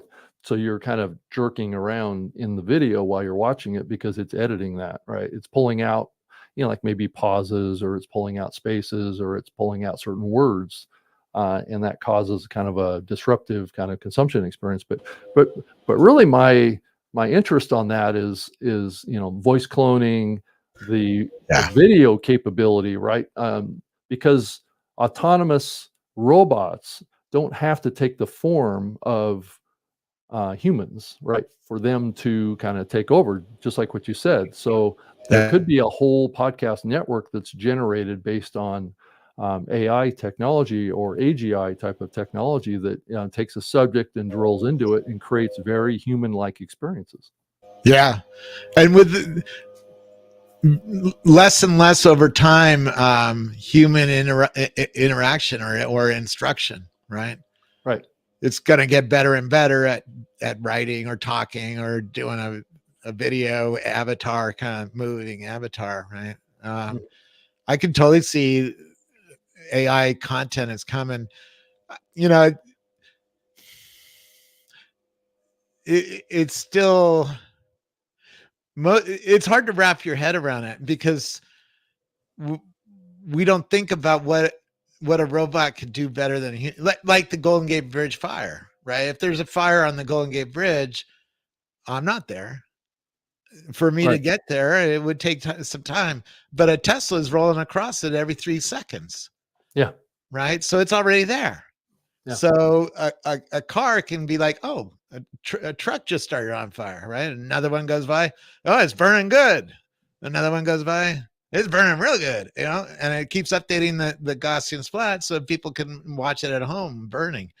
And then it'll report when the fire truck gets there, and it'll report how many lanes of traffic are closed, and it'll report all sorts of things, right? Yeah. And that's a news story. Yeah. Fire on the Golden Gate Bridge and traffic is slow, right? Well, that could be written by an AI. There's no need for a human being to write that. There's no value in a human being writing that, other than, you know. Yeah, I think it's already it's already getting to a point where the video and the audio are almost indistinguishable from human experiences. We're already there. I can imagine what it's going to be, you know, a year or 2 years from now, and also what Chat GPT is going to look like when it comes out with 5.0 or 6.0 in the future. Yeah. You know, how you know, much improvement is going to happen in there, and it's hard to really grasp what the improvement could be in there. Is it just intelligence? Is that where the improvement is, or is it just quality of output? I'm not sure what that spectrum looks like. I mean, what makes a good, let's say I was comparing your podcast versus an AI podcast, right? Yeah. What makes you better? You're more knowledgeable at certain thing. You're human, and so you have a warmth to you, right? A little randomness, a little weirdness, right? We're biological, and the Yeah. computer Right. is going to be cold. It's going to have a set pattern that it was programmed to do, right? And so the stories might not have as much detail as a human being right now. Sorry, there's a leaf blower right outside my window. Oh, okay. Of course, that always happens while you're recording. Of course, you know. Anyway, so over time, how do you improve the AI one to be better than the human one? Detail. It's That's training data, right? It's the same thing that we're seeing with the full self-driving stuff. It's yeah. more training data in different situations and scenarios. Because I came across on my trip back from Washington D.C. scenarios that I'd never been in before on the freeways because of construction and those kind of things that it just couldn't figure out. Because Bingo. We It were needs more crossing over data. right. To become more human-like, right? To have more knowledge about the world and more of a belief. On Twitter Space, a lot of times I'm talking to Dylan, who's a researcher at Unity Labs, and we talk about digital consciousness all the time. That's his favorite topic, right? Right. And so, how does an AI get more human-like over time, right? Detail. Belief system, soul, a digital soul. I know a guy who's building digital souls for robots, right? So as the robot lives its life or operates, it becomes more human-like over time. Yeah, so we have to capture more data from either humans or the environment or, the physical world, right? Which, just looking at the map that Tesla uses for their full self-driving is not complete, right? It's missing, it's trying to infer based on the video cameras, but it's still missing things, right? Oh yeah. So, If there's a ladder in lane one, it doesn't really know that well, and certainly right. doesn't know it the way it's going to know it in 5 years, where like in Silicon Valley, there's so many Teslas here. There's often I'm in a pod of 4 to 8 Teslas, right? And so you start thinking about, oh, wait a second, the people up ahead of me could be imaging the road, and oh, there's a ladder in lane one. It could tell my car, hey, get out of lane one, and there's a ladder up ahead. Right. Right. And my car will just switch to lane 3 and I'll be like, why did it just change lanes? Oh, there's a ladder in lane 1. It doesn't do that kind of stuff, but it will in the future as it gets more data. Right. Yeah, And it gets the ability to share.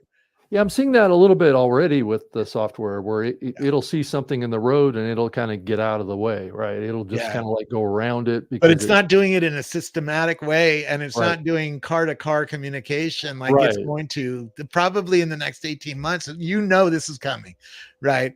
Car ahead of you sees an object in lane 1. Your car is going to switch its lane over to lane 3 because it knows there's a obstacle in lane 1. Yeah, Which is the so leftmost lane, right? so the most likely scenarios, it's going to be Tesla to Tesla communication, right? So there's lots of situations where I'm driving down the road and there's a Tesla in front of me and one on the side of me or whatever, and it currently doesn't have any idea that they're Teslas because it may not have a reason to, right? Yeah. But when we have a reason to, then it'll probably put up on the screen that it's a Tesla, right? There is some car-to-car communication because there's a red line telling you there's traffic up ahead. Oh, right. So yeah, is that coming from cars up ahead of you reported to the Google though? Is that coming from Google though? No, it's coming from the data's coming from Teslas as well as Google. Google actually is buying it from Verizon. It's sort of funny.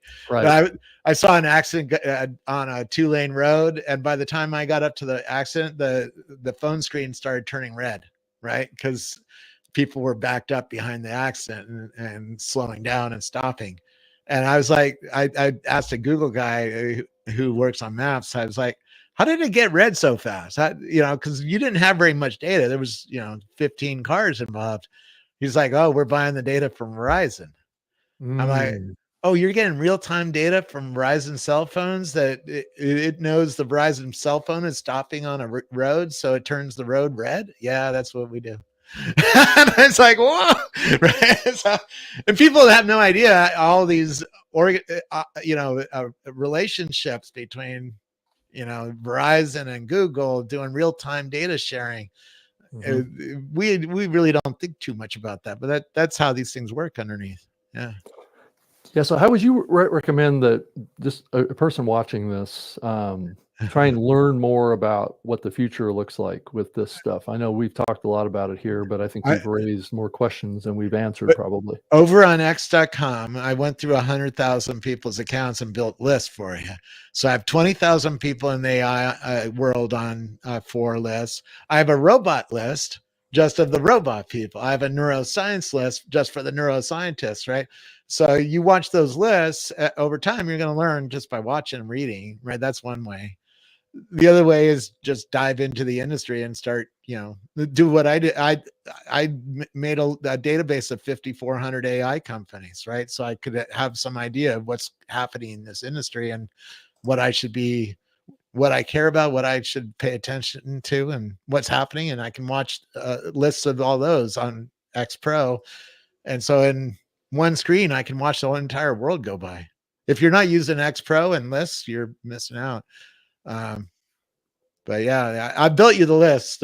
They took thousands of hours to build. So you're not going to build better ones.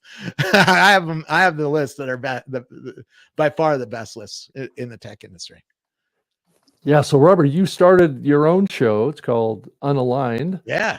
Here in the last 6 months or so, and on your X account, you've got lots of posts that you put up there about all sorts of AI type topics, VR, AR kind of topics, but I think you've really started to shift towards more AI stuff. Yeah, I'll come back. The AI driven glasses or XR are mixed reality glasses, right? So I've been covering that world, spatial computing devices, right?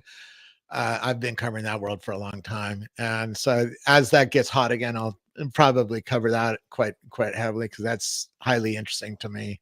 All the AI, I have they're outside, but I have all sorts of pendants and things that new kinds of hardware that has AI inside of them, and I'm watching that world. I'm just really much more bullish on glasses because I think the AI needs to show us things, right? In addition to talking to us. Yeah, and it's also a data gathering thing too, right? So it's seeing the real world from a human perspective. Here's one, a fun one, right? You go to a national park, like we went to Antietam National Battlefield, where the biggest battle of the Civil War was, right? I take a picture of the cannons on the field, and it tells me about them. I take a picture of the church on the field, it tells me about the church. I take a picture of the signs on the field, it tells me about the signs. But because the signs just have a few words on them, it gives me a whole story about what happened at that mark, right? And then I ask it, can you simulate a battle on the field? And it can. It sends you a picture. It's like, oh, this is going to get really crazy soon.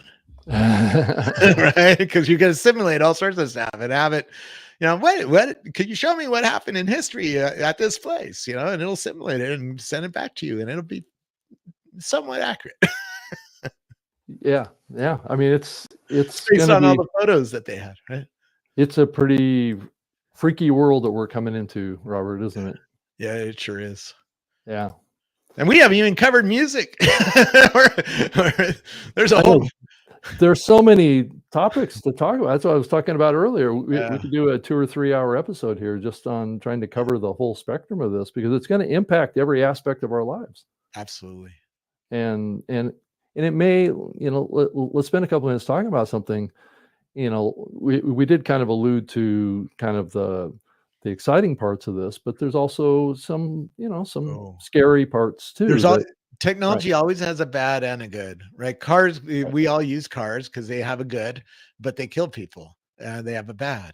They can kill people, right? 40,000 people in America die every year in them. So, right. So they kill people. It's humans killing each other in the thing, but it's a problem. And so, every technology is like that. A database could be used to catalog, people in a concentration camp, but it could also be used to find cancer, right? So it has a good and a bad, and humans have to figure out, how do we do more of the good and less of the bad? Yeah, and that's where this question of trust comes into too. Is it? I We think haven't it's talked about Neuralink. What happens to trust when you get a wire on your brain? well. Does that turn you into an autonomous vehicle of Yes. sorts? Yes, it does. This is the problem coming. That's one of the downsides of Neuralink is you don't have free will anymore. If there's a wire on my brain, I am not in control. Yeah, Somebody else is. That's a yeah, big problem. yeah. I mean, And I mean, I and mean, and somebody else is listening to all my inner dialogue, which might be despicable at times. I don't want a government or a Elon Musk in my head, particularly if I'm a young kid who's starting to figure out their sexuality, right? yeah. Right? Or something like that, where, you don't want thought crime to happen. That's dystopian. You know? Yeah, so we got a comment from a viewer of this is that this does feel like listening in on a conversation between two people on a park bench, Robert, That's the way we are, right? or in a Starbucks or something like that, right? I Yeah, remember driving around with you in my car in Seattle, right? When we worked at Microsoft. So yeah. exactly. And I think you recorded that as a video back then too. That was before people were really doing that kind of stuff. Yeah. So, and then you came out here last year, Yeah. and we caught up with each other, and we both had Teslas with us at that time. But Yeah. yeah, it's kind of a strange world, and I think a lot of people feel uncomfortable with what's developing and the way it's It's moving. freaky time. A humanoid robot with cameras, you Yeah, you're going to have it in your house at someday. Maybe it takes 10 years, but you're going to have a robot like that. That's freaky, right? What do you mean? I I've had these arguments with family members about, an Amazon Alexa device that's listening to you, right? Wait until you got a robot that can move things around your house and see everything and catalog everything and track everything in your house. Like it'll know where your ketchup bottle is. Oh yeah. Right? Well, also, I don't know if you've had this happen to you too with those in-home kind of audio devices. I don't want to say their name, but Because you got a lot of them that'll listen to you. Right, it'll disrupt our show. But Hey, Amazon. yeah, exactly. So these and I think they're going to convert into almost like AI robots as well. It's going to be audio, but it'll have the ability to have reach. I mean, I think most people have the ability to control their home, their lights, their built-in functions of their home, right? With a voice command. Can't see. I have digital lights with microphones and a computer underneath right? them, right? And you can change the color on those on your phone. And there's microphones, so you can do like EDM concert kind of thing. Right. With these lights. Or you can synchronize it to music. But I do kind of wonder, kind of as we move into this, are we going to be able to trust any of this stuff? And I think, is it wise for us to be skeptical of the darker side of this kind of stuff? Yes, but it's also, it's coming, right? It's coming, right? And we either have to accept it or live in a life of anxiety, right? Or go Amish. You can join the Amish. There's 30,000 people who don't have computers and, maybe have a little phone, but, Yeah, that's a whole nother level of cut the cord. I think it was. Yeah. You can go join them. Right. You can start your own cult. We don't allow those newfangled AI computers in our cult, right? Yeah. And I do think that there's going to be a certain amount of people that are going to do that. Because of the fear factor. What do you mean a robot's going to come in my house and watch me naked? Right. No way. Not in my house. Well, it's also going to potentially enable better law enforcement too, right? Oh, yeah. more control. A guy broke up my window in my Tesla out front and destroyed a bunch of other stuff. Right, was swinging an axe around. Mhm. The That's first great. thing the cop wanted was the doorbell footage. Right. Right. Or the Tesla footage. I mean, if you Yeah, have he a asked car, for all the footage. right? And that, of course, I had no footage because I turned off my Tesla because it was out in front of my house. I figured out, why do I need a surveillance of myself? Well, now it's on Yeah. because of this incident, right? And I made sure that the ring, there's a ring device on my garage that looks at the whole driveway, right? And so Yeah. that's on now. And then I have a Ring doorbell that's taking video of the front of my house too. And that's on now. So next time the cop needs some footage, I'm going to have some footage. Yeah, totally. And to some degree, that's a little bit of a deterrent, right? From Yeah. criminals, attacking your home or something like that, is that they know they're going to be videotaped. If you, I mean, I've got four Ring cameras myself that are pointed around the house. So Yeah. so if anybody tries to approach my house, they're going to get videotaped.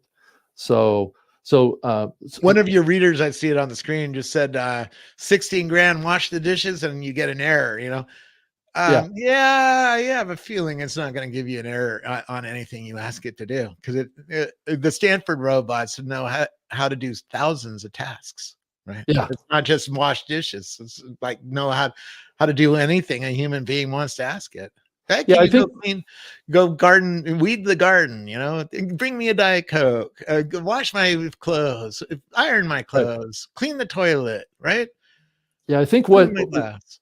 what we're seeing with that comment from Smirk Station is a skepticism of the real reliability of the tech, right? That and we've seen this even with Tesla, that these things don't start out being perfect, right? No. They do have errors and flaws and things that it doesn't yet know about.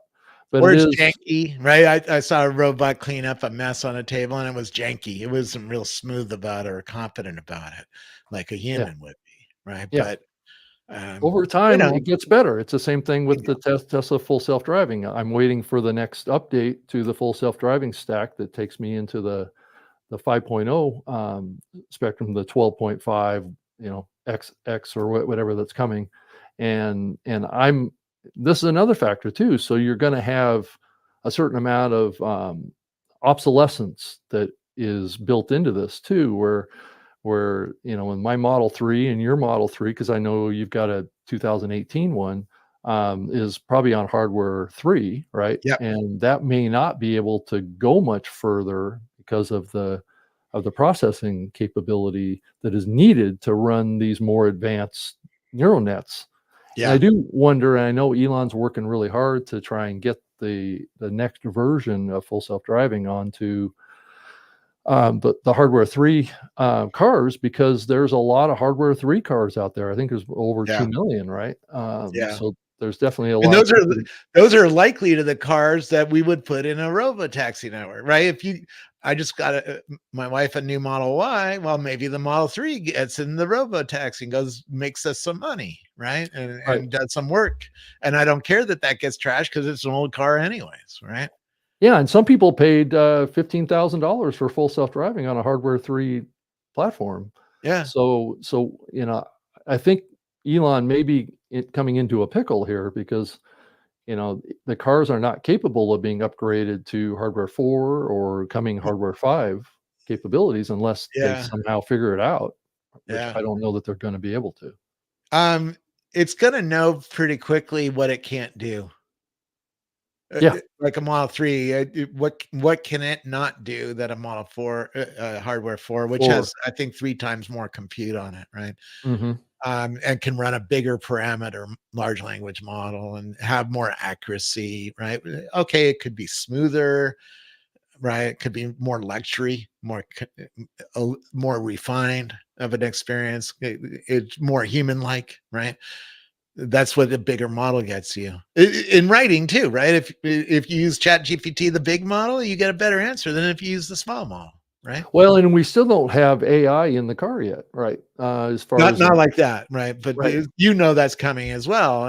Sure. That you need a large language model in the car with like a Grok in the car that you can talk to. Hey, Grok, where's a cool nightclub to go to tonight in Las Vegas? We're going to Vegas tonight, right?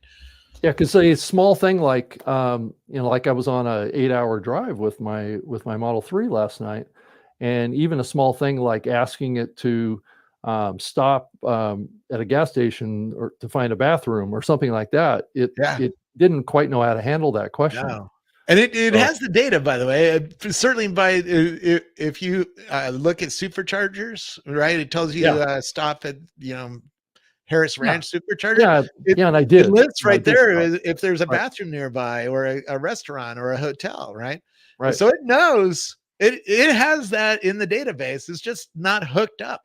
Yeah, and You know, eventually I can see the car, learning about my patterns around yeah, things like that and prompting me, do you want to pull over or something like that? Are you needing to stop? Or you, I mean, I can see it kind of beginning to go at a deeper level of managing the process of going on a what if long drive, right? back to trust? What if you ask Grok, take me to an In-N-Out? Well, there's 3 In-N-Outs near me. It Which knows one? it could know the line length at each In-N-Out, right? Because Right, there's Teslas in line. It knows how long the line is. It has right. video of that, and it could count all the cars in line, right? Yeah, yeah, And certainly, as soon as a Tesla goes through the drive-through, it knows how long it was in the drive-through. So it knows the average wait time at that specific drive-through. So your car could know, oh, this one it has a short line. Let's take you there. yeah, And that's trust because maybe you don't like that in it, right?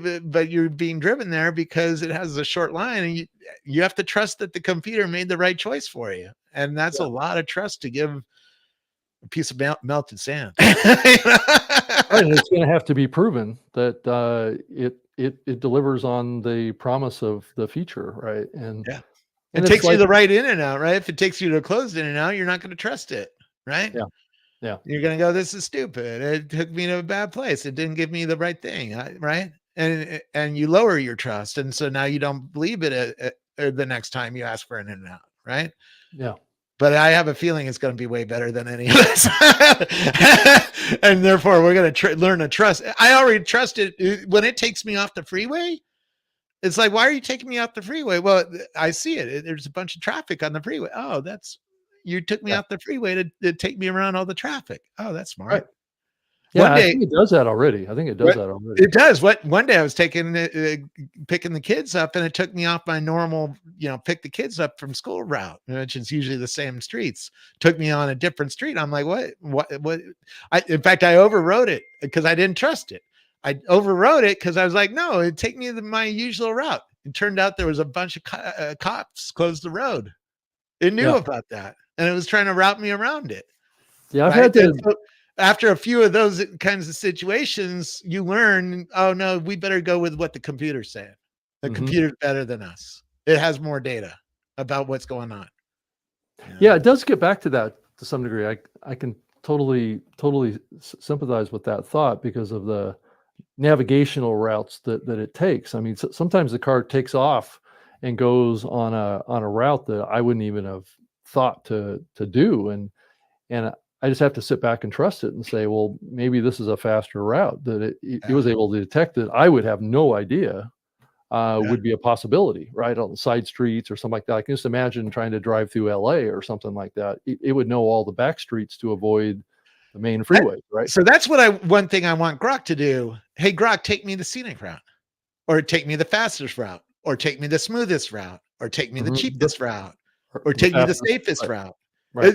My friend who runs an insurance company has a map of every street in America, how safe the street is. I don't know. I didn't know that until I had a friend who worked in the insurance business. But every street is different safety rating.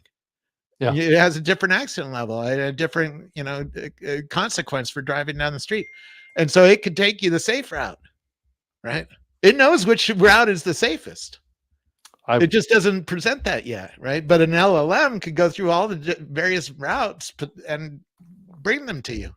Well, they could probably map all of the in the training data, it can map all the locations of fatal accidents, Yeah.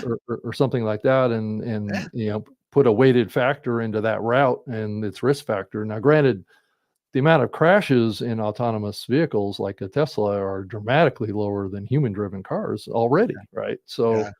So I I kind of wonder about that to some degree. It's like the insurance companies are not factoring in whether or not a Tesla has full self-driving in it. And Yeah. I'm a little torn whether or not I want to tell my insurance company that I'm using it at this point. But at some point, Yeah. I would think that would be a pathway to hit lower insurance rates. It- all right. So a human and a autonomous car might start at the same safety rating, right? Right. And safety rating is, does your car hit somebody else? Because that's when an insurance claim comes to you, right? Right. If somebody hits you from the back, they're paying. Right. So it causes you problems. So you don't want to have that happen, but that person's paying, not your insurance company. And Hmm. so over time, the accident rate in an autonomous car is going to keep going down. The human car is going to stay the same or even go up. The humans are actually getting worse at driving Right. because Because of of mobile phone. full Yeah, self-driving. yeah, Right. because we're Right. all staring at our cell Right. phone. Oh, boom, we Right. hit somebody in front of us. Oh shit, Yeah. right? Um, and an autonomous car won't do that. My car never hits somebody in front of it. Right. If somebody slams on its brakes in front of me, I'm slamming my car slams on its brakes and then stops in time. Not a problem. The person behind me who's on their phone May not be. may Right. not be and slams into me, but they're paying the insurance. Right. Right. So the autonomous car, the insurance rate keeps going down over time. The wholesale cost of the insurance keeps going down over time. So if the price stays the same as the human insurance company, then the profit is going to increase over time. But if they reduce the price, then the price will go down over time. And I would assume an insurance company is going to reduce the price because they're competitive and they want, hey, Tesla owners, come and sign up on us. Or Tesla's going to do its own insurance, which it is, right? Yeah. Yeah. Yeah. It's already Because doing that. Elon knows this. He knows that if I charge somebody $100 a month for insurance right now, and they're using full self-driving 20% of the time, Probably pure that profit. as they increase their use of full self-driving, because it's getting better, right? Next year they'll use it 40%, and the year after that they'll use it 80%, right? Because it's going to get really, really much better over the next 2 years. So the insurance rates are going to come down for for a Tesla, and they could reduce the price and really eviscerate the rest of the insurance industry, because the rest of the insurance industry has to support gas Yeah. cars, Yeah. human driven cars. Yeah, and Elon's been saying for years that this robotic technology, the autonomous stuff is going to change the economy. It's going to make Yeah. you know, a the cost of labor basically almost go to zero. And I think to some degree that's a reflection of what you're saying there, is that once Not we're zero, but a close. lot less, right? Right. Because my Tesla sitting in the garage right now, it costs about $2 an hour for financing and everything. And well, you put a human in it, that goes up to $20 an hour, right? Right. And so eventually an autonomous car is going to be able to beat an Uber style, like human driven Uber style car by a lot, and Mhm. have a better experience, because the autonomous car is going to be consistent, and it's not going to talk too much. It's never going to be drunk or stoned or anything like that, or never going to be tired because it worked all night long, right? And it's not going to smell, because humans smell once in a while, right? It's a better experience. It's a more consistent experience. It's a safer experience, right? So autonomous cars have a lot of advantages there, and they're going to be cheaper someday. Yeah, so I also heard some speculation that the new robotaxi that's going to be announced here in a month or two, it is going to have an automatic inside cleaning capability. Because Ah, if you're going to be in a robotaxi, right, there's going to be, you know, sanitization that needs to happen in the vehicle, right, yeah. between riders. So it's an interesting aspect of it too, and that also could Like a be built-in capable. little a vacuum robot Yeah, that'll just go through and clean up everything and then validate it and go, okay, this one's ready to go. There's nothing wrong with it. right, or have it come up through the seats or something like that, and then it quick dries or something like that to It'll sanitize be interesting to the see what they vehicle. do there. Yeah. Yeah. No, that makes sense. And have a self-cleaning or self-validation, right? Oh, this one's clean enough and there's nothing wrong. Right? There's nobody cut the seats with a knife or anything like that, right? Or barfed in the car and left a mess. Well, that's Right. always the risk, right? Because people that maybe drink too much are more likely to take a taxi or an Uber taxi or you have kids, they get car sick, right? I've had kids barf in my Tesla. By the way, they clean up pretty good. Even the white seats, people is like, oh yeah, the white seats, they wipe up real good. Right? Yeah. So it's going to have to be some sort of automation on that, because I mean, it's not like you're going to take it to a detail shop after every ride. No, So, and it needs to validate, and and then the concern about viruses or something sharing and things like that. I'm sure there's sensitivity to that too, right? There shouldn't be too much of a viral problem as long as there's a few minutes between riders. Right. Yeah, 'cause but that maybe if dies, somebody right. sneezed on the steering, well, you shouldn't be touching the steering wheel. Why are you touching anything in this car? Not gonna have a steering wheel, Robert. Do they leave a cloud of virus in your cabin? Well, that gets cleaned out in a few seconds, right? So Right, it does. Yeah. yeah. So It's a new world. But you're right about the autonomous cleaning. I think that's a big part of doing it right, because the system has to validate that car is good to go and good to go back into the fleet and pick somebody up, because it needs to be consistent. Consistency builds brands. I talked to Sebastian Thrun, who ran Waymo, started Google's autonomous car industry company. And he was like, we talked about what makes a great brand like Starbucks. Why is Starbucks so good? Starbucks is actually shitty coffee. It's not the coffee that sells it. It's the consistency. right. Because humans can get used to shitty. I'm drinking some Starbucks right now, right? It's shitty coffee, but I got addicted to it because I learned this. The human mind can get used to shitty things, right? And actually starts liking it, because every morning you get the same shitty coffee. You get used to it. You get the caffeine out of it and whatever else you put in it.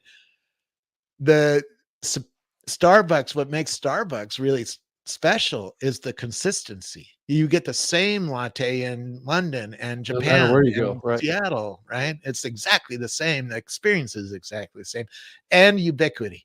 There's 3 of them in one mall in Yokohama, Japan, right? So you're in a mall, you don't even have to walk very far to get your Starbucks. It's like, where are you in the mall? There's 3 of them. It's like, right? And so Uber has ubiquity, but they don't have consistency. Right. Oh, it is wildly inconsistent. Right. Right. Because the car is inconsistent. Sometimes it's a new Mercedes Benz that picks you up. Sometimes it's a shitty old beat up Toyota. Right. Yeah. Right. I've gotten in many beat up cars before. Right. Yeah. Right. And so as Tesla, you know what you're going to get. Even if it's beat up, it's a Tesla. It's safe and it's, fairly fun to be in. Right. Because the batteries are underneath you, and it's fairly good at driving around. It's actually a really great car to drive. And 2, if you get rid of the humans, the inconsistency. You get rid of the humans, now you have a much more consistent service. That's going to make the brand resonance around such service go up, right? And so in 10 years, when you get into Vegas and you need a ride to take you to the hotel or to the convention center or something like that, which one do you choose to use? Do you order a Waymo or a Zoox or a GM Cruise, which is Uber, or do you get a Tesla? Yeah. Well, the Tesla has a better experience inside. So I know how this game is going to go down. And the Tesla is built with less technology, so it's cheaper. Yeah. Well, I think that's the key advantage that Tesla And it has, looks is its cooler. ability to make things that are reliable, or mostly reliable. Right. And for cheaper, right? Cheaper. LiDARs cost a bunch more money, and then you have to have 2 computers to process LiDAR and camera, because like the Waymo camera car has like 19 cameras on it. Tesla only has 9, and it has a whole bunch of LiDARs. which So is real where's expensive.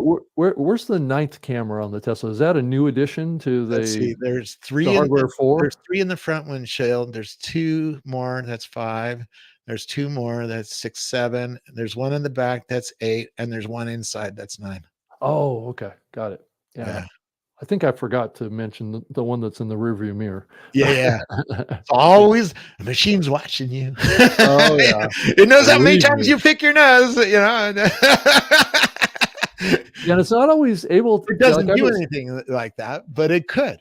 yeah, I Right? was driving in the dark last night, and occasionally I could tell that it couldn't really see my eyes because of the Yeah. light in the cabin wasn't that bright. So it So it wasn't occasionally like nagging you? flash. Oh, no, it was flashing on the screen, and I'm like going, I'm shaking the steering wheel and adjusting the speed and stuff, and it wasn't recognizing. So it was definitely prioritizing its vision over even Yeah. touching the steering wheel. So Yeah. yeah. Right now, it's for the next year or so, it's going to be in a dangerous state where it's making a lot less mistakes than it used to. And therefore, humans are going to change their behavior of using the vehicle and start sleeping in the vehicle or looking at their phone more often or something like that, right? And then it makes a stupid ass mistake and kills you. And that's a problem. So they need the human still to be supervising the machine, right? To keep the safety rating up. Yeah. Eventually, 18 months, 36 months from now, it's going to be so good, it's never going to kill you. So that's when they can turn off all the nags. But Yeah, it's the we're a few years away. unsupervised, not the current supervised is what Yeah. it's going to take probably for I would think for the Humanless. robotaxi. Like Yeah. drive around without a human in it, right? Waymo is already humanless in San Francisco, right? No human needed. Mm-hmm. That's pretty cool. Yeah. But it also is a limited capable area that it can operate in too, right? Yeah, but actually talking to them, they'd say, no, that's sort of just it's temporary. They told me It's temporary. Oh. they can drive everywhere in America. They just choose not to because they don't have the fleet to support that, or the business model, or the Well, that's users, true. or Sure. any of that stuff, right? So they're starting in just a few cities like Phoenix and San Francisco, getting it good. Then they're going to grow it to more cities. How many years before it has half of all of American cities? I think there's 300 cities with 100,000 people or more in America, Mhm. right? How long will it take to get half of those? And then how long will it take to get all of those? Not many years. Not many years. So Robert, kind of the last topic here, and we will call this episode a wrap. But I wanted to ask you, what do you think the skills are that humans need to gain right now to prepare for this shift? I mean, is it kind of trying to adopt this technology like you have to learn about it so you're not getting behind? Is that the key? Or I mean, what kind of skills do you think people need right now? That's one. First of all, understand what it does for you and what it doesn't do for you, and how that's changing. Because UI AI today that doesn't do what you want it to, right? If you're asking it for a business plan or something, maybe it doesn't do a good job today. Is that going to be true in a year? Is it going to be true in 2 years? Is it going to be true in 3 years? In 3 years, no, it's going to be really good. So you have to get involved early. The earlier you get involved, the more you'll understand how to control the machine, Right. how to talk to it, how to get it to do things, right? And you'll also have a much better idea that your job's going away, if it is, right? Because if you're watching the 5,400 AI companies that I have on X, you can see it coming. You can go through them all and go, oh, that company could do away with my job, or that company could, right? And so understanding that's important. The last one to get fired is a person who knows how to use AI, because they're going to be more productive. Right. If you're a programmer and you're using AI, you're twice as productive as a human who doesn't use AI already today. So if you're not using AI as a programmer, you're an idiot. Yeah. You're going to get fired. You're not going to have a job. You're going to be the first to get fired because all the rest of the team is using AI. They're twice as productive as you are. Well, that, and also, is it even secure with that? Isn't AI going to be able to write code? Oh, it does. It does. But right now, you need a human to tell the thing what to write. I need a What to Twilio create, API code or whatever, right? prompt it, right, to be able Yeah, to you need to tell get it what, and you what need to to fix create. it too, right? Right. Because it bullshits once in a while. You got to, if you're a computer scientist, you know how to fix it. But the people who are using it at an advanced level are way ahead of the other programmers who aren't using it yet, right? Yeah, and I think a good example of even AI makes mistakes is Chat GPT-4 Omni is it creating images. It Yeah. constantly makes typos in its images. So if you wanted to output text, and this is maybe an indication that we're at a phase where it can't really create error-free code, right? If it can't create error-free images with text when it's an And it's LLM getting of sorts, better. So how many right? more months will it be before it fixes right? I've been waiting for like a year, but And there's a whole bunch of companies who are trying to fix that problem. I just interviewed oh, one you did? yesterday. Yeah, they're building a system for enterprises that learns iteratively and refine tunes the business model that you're building, so it gets better and better and better and reduces hallucinations over time.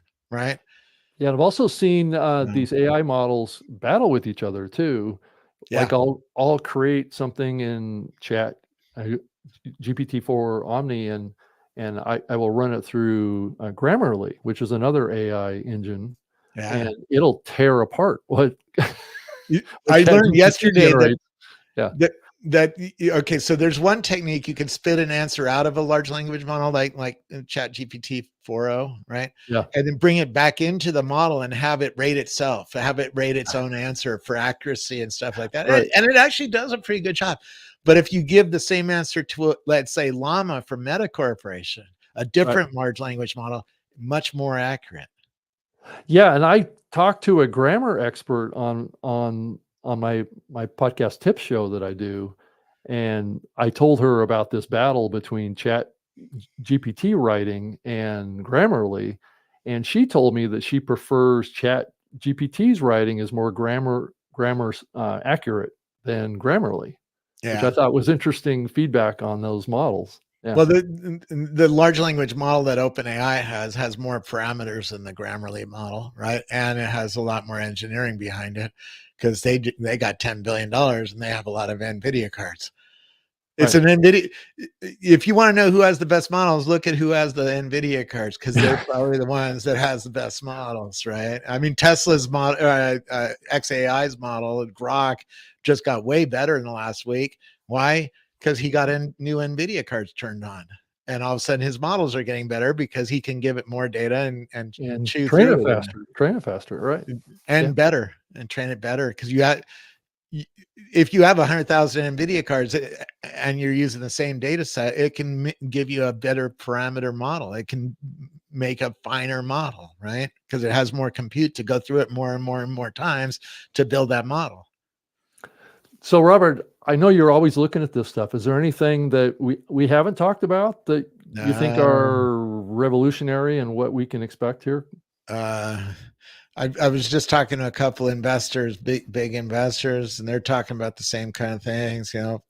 Virtual beings are coming, and they're going to be pretty crazy. Because once you get a pair of glasses on, you could have, something that looks like a humanoid robot standing next to you, but it's just all virtual, right? A virtual being, and it can talk to you and interact with you, high five you even, right? Or shoot it, right? In a game, your non-playable characters are going to get pretty smart pretty soon. You're going to have conversations with them before you shoot them. Yeah, and you're going to look completely crazy because you're going to be looking like this and talking to nobody, right? And then you're going to shoot it in the head with, like, I don't like your answer. I'm going to shoot you. Right, so we have all these people doing, walking around in the world talking to the virtual agents that nobody else can see. Wait until there's a new kind of paintball game or something in your neighborhood. Right. You're wearing the glasses and all sorts of mayhem is happening virtually out in the street. You got to go and shoot some things and get some exercise. Yeah, that's coming. Definitely. The guy who started Mateo showed me monsters on the sides of skyscrapers like 13 years ago, and he got hired by Apple to build the strategy for the Vision Pro, right? So I still don't have that. I'm still waiting for monsters. He promised me monsters. I still don't have monsters on the sides of skyscrapers, really. So I was talking It's to close with the Vision Pro. It's close, but Yes, I was talking to a guy from Apple on my trip to Washington, D.C. this past week, and he was telling me that there's big things coming from Apple around AI. Yeah. Is there any glimpse that you can give us on? Well, they have that is? Apple Intelligence. All right, so Yeah, they have a new system, a new series coming. Whether it's really amazing or not, right now nobody thinks it's really amazing, but Mhm. There's a new AI coming, and he's right. They're spending a lot of effort. I mean, I see one of the guys right here, who's building infrastructure, MLX infrastructure for Apple, and Mhm. they're doing a pretty interesting set of things. The other thing, like this M1 processor I'm talking to you on, Yeah. because I'm talking to you on an iMac, Mhm. 21% of that processor is for neural, is for AI inferencing. Oh. Most people haven't even used that part of the chip yet. I have 4 of them in my house. I don't use it. And I'm an AI influencer who supposedly uses a lot of AI. To build a summary of a transcript only takes a few hundred milliseconds, and it's back to not doing anything. Oh, interesting. So there's not enough for it to do yet. Well, by the end of next year, I have a feeling there will be a lot more things for that chip to do. Do you know if the Intel i9 processor has anything in it for AI? They're Like a neural net? behind Apple and others. They're trying. The Intel just added, a lot of the PCs are getting AI capabilities, but other companies are ahead in terms of trillions of operations per second, which is what it's going to make the robot of the future or the virtual being of the future do a lot, right? Yeah. Yeah. So, or the holodeck. We're getting a holodeck soon, right? Because right now I'm looking at you on pixels on a small screen. Well, Yeah. what happens when it's volumetric pixels and there is no screen? You're in my room, right? That's true. That's what's coming, is a completely virtualized environment, a digital twin around Right. you. So That 360-degree recreation, right? Is that what you're saying? whatever you want, right? It's all voxels, right? You go to the Apple Store and put on the Vision Pro, right? And you Yeah. see the Apple Store. You're not seeing the Apple Store. You're seeing a computer screen. Right. Everything is created for you. Yeah. So you start going, oh, wait a second. Every voxel can be changed by the AI computer, right? So I can change the Apple Store into Yosemite, and it does. Yeah. You turn the knob and you're in Yosemite. You turn the knob back, you're in the Apple Store, right? And soon you're going to have that in your house with more capabilities, right? Freak, and more freak. Robert. Midjourney is building a holodeck. Unity Labs is building a holodeck. And if those two are building holodecks, I assume a lot of other companies are building holodecks, because that's how you're going to compute soon. So I think we've already invented the replicator, right? From Star Trek, right? Yeah. So the holodeck. Yeah. So is there anything missing off of the Star Trek tech playbook that we haven't recreated? The transporter. That's going to be a hard one. Transporter.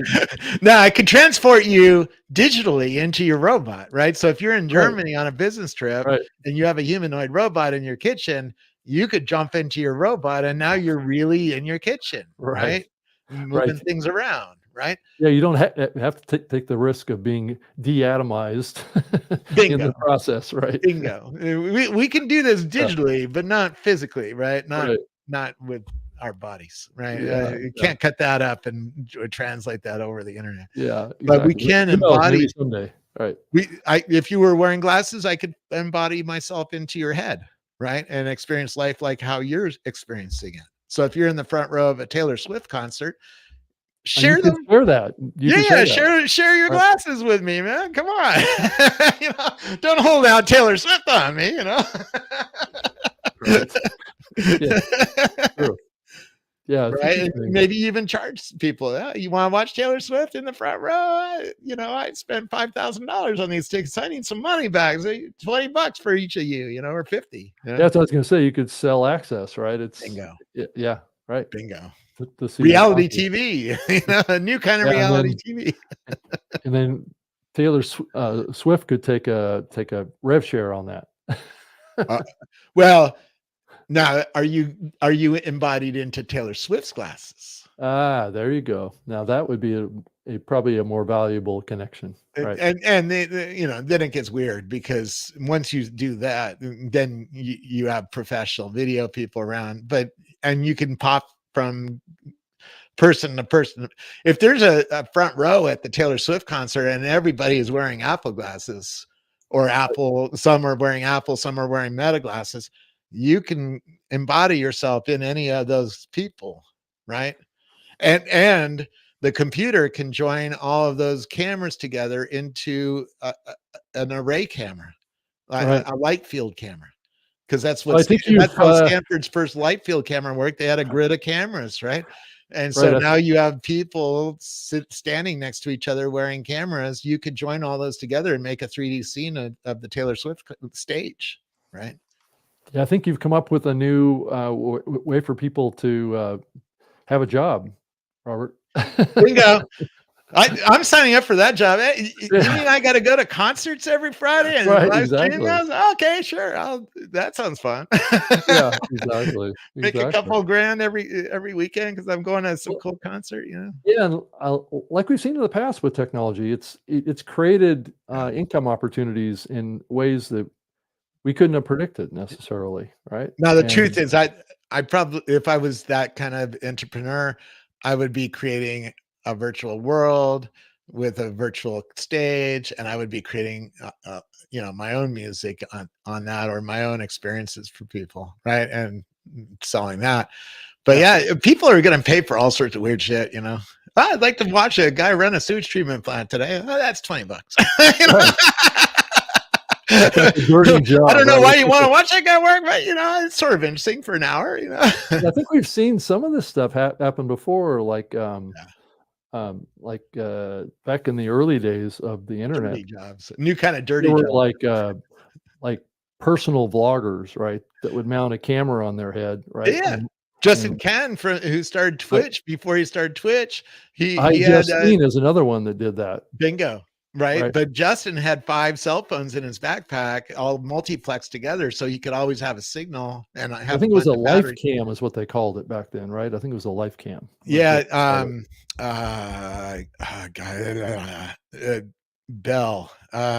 Gordon Bell at Microsoft Research was wearing a life cam and did a whole bunch of research of wearing a camera permanently. And really, well, you tried to do it with the Google glasses for a while too. I did, but the Google Glass, the battery didn't last very long. So if you're if you're streaming or recording on it, it could only record for 45 minutes before the thing died. That's what a lot of people are like. Oh, are you recording me? I'm like, fuck no, it takes too much battery to record you, and you're not interesting enough to record yet. Yeah, and if people knew that you had a video camera on there, they'd be less likely to come up and talk to you, right? No, that didn't stop them. No, in fact, that encourages them to do that. That encourages us. At Coachella, Thomas Hawk and I had big 600mm lenses at this music festival, and just having those lenses in the field, people would come up and dance for us. They wanted to be photographed, right? There's a whole contingent of human beings who see a camera and they start performing for it. Right. It's just innately, it's like, oh, there's a camera. Let's start doing something goofy. Yeah, right. Create a TikTok. Bingo. It's infinite. I mean, this is the new job though, right? As we kill old jobs like driving a truck or something like that, there's all sorts of new jobs coming on the metaverse in the future of this stuff. Right? Because we're going to be walking around and want to play a new game. You're going to have a shack with new games, and you're going to sell me new games. Or new clothes, or new guns, or new, experiences, or new concerts, or new kinds of art museums, or new kinds of nightclubs. They're all coming, right? It's all really based on the attention economy, which has been around for a long time, right? Yeah. I remember we talked about that a lot in the early days of the internet. Was how people are going to have full-time jobs around capturing and maintaining attention. Yeah. So, and that's what's happened. At So, Microsoft, we had a Second Life Island back in 2005, right? And the only reason that didn't work out is the technology was too early. You could only have 100 people on an island, and we paid $100,000 to run the island, to build an island. And yeah, I remember that. if I could get a few thousand people on that island, it'd still be operating today, right? Right. And it's a great way to interact with people who are your customers. It's Yeah. much better than going to Google Meet or whatever, right? Yeah. Or Zoom. Well, Robert, it's been fun living in the future and talking about what's to come and how it's how to maybe trust some of this stuff just based on us having better knowledge about what's coming. So run your models locally. Right. Well, I think that if you don't trust the man, don't give him your data. Create your own LLM, right, on your or use an LLM that you can run locally on your own machine and not be connected to the internet, not give the cloud computing any info about yourself. But you know how humans work. If it's more convenient to give the man the data, you're going to give the man the data. And you're the one that's being sold. Many times. Many times. Exactly. I mean, well, Robert, if you look inside a large language model, it read my blog for a decade, right? And it knows a lot about me. It really does. It's scary. Oh, yeah. And it's probably growing in its knowledge. Right? That's probably why I'm willing to trust it, because I'm already deep inside of it. Right. It knows. You ask Grok, show me all points of view about Robert Scoble. It tells you what I've done bad in the world and what I've done good in the world. Yeah. It's a new privacy problem. Everybody knows your shit. You better be careful. It's like Santa Claus. He knows when you've been naughty or nice, know, and he's keeping a list, And there you go. All the time. Right. All the time. Coca-Cola is going to have all your naughties. Well, Robert, let's talk about how listeners can get a hold of you and you got it on the screen, Scobleizer. Right. If you can't find me, you can't find anybody. So. Right. That's a good point. Put my last name, you'll find me. And then it's your YouTube channel that has your videos that you have up there. Yeah, that's one of them. The Unaligned is on another one, but you can figure it out. I have links from x.com. Sure. Yep. Well, thank you so much, Robert, for spending close to 2.5 hours with me. Yeah, it's fun. You're awesome. Well, thank you so much. I appreciate you taking time. This is actually the first time it's been a few months since I did the last Trust Factor episode. So we covered a lot of things. There's a lot of trust problems coming. So right, and I'm just starting to unpack this. This is the 13th episode of the series, so I've been diving into this, and a lot of the topics have been about AI. So I plan on digging in deeper to other aspects of trust too that are. We didn't even talk about intellectual property. I mean, if you're a business and you have a whole bunch of plans for your next product, do you want to give that to ChatGPT? I would think twice, right? Right. That's true. That's true. Because you're not getting paid for that. Are you going through the API door, or are you going through the front door? Because if you go through the front door, they use your data to train models. If you go through the API door, like you're a software engineer, they claim they don't use that data to train the model. So even right there, you have to know the difference, and you have to know what you're doing, which most people don't. Yeah, I think, isn't OpenAI under a fair amount of lawsuits right now for copyright infringement? Well, that's because of how they train the models, right? They just ingested everything. They ingested. That's why it knows me. It ingested my blog for 10 years and stole it to make the model, right? Yeah. They didn't pay me. I didn't get a paycheck in the mail for this, right? Yeah, but they just. I think you'd have to. Yeah, I think you'd have to comb through the terms of service with YouTube too to find out. I'm sure that they're using all those videos as training data. And it changes. X.ai just changed, Twitter's terms of service so that they can use all of your data unless you change it back to say, no, you can't. Right. And most people don't even know that. Right. So most people haven't turned it off. I actually leave it on because I want the AI to have all my data because it already has all my data anyways. But the more data I give it, the better it gets. Right. And this is the problem. Everybody's going to do this. And, people get wound up. Oh, no, I'm not going to do that. I'm like, yes, you are. Because you're going to have a robot in your house soon. Or yeah, totally. at least delivering pizza to your front door. And it's going to look inside your house. Go, oh, nice house. Yeah, totally. Yeah. So, well, Robert, thank you so much. I'll let you move on with your day. Love. Yeah. Same here. Thanks. I appreciate it very much. And thank you everybody for watching this and joining me. This show can be found in an audio podcast too. So if you want to let your friend know that this is available, I think this was a pretty in-depth conversation about the impacts of robots and AI in people's lives. I'm not sure that there's a lot of other shows that have dived to the level that we've dove in on this. And and Robert's a terrific resource for this. Yeah. And so it'll be interesting to see how many people give this show to their AI. It's like 2.5 hours. Hey, watch the 2.5 hour show and tell me if there's anything interesting in it. Yeah. Or give me a synopsis, just tell me the highlights. Totally agree. Yeah. So yeah. A new world. Yeah. And definitely leave some comments and questions on it. I'd be happy to answer them. And I'm sure Robert would love to see those as well. Yeah. And you're always looking for feedback, and you're always doing spaces sessions too, talking about these topics as well. Well, different things. I join a Tesla group. I join a lot of AI groups, and then on Thursday there's a AI show for developers, engineers, AI engineers, right? Nerdier. On Monday there's another guy who does a show on AI news, right? So pop in and out of different shows.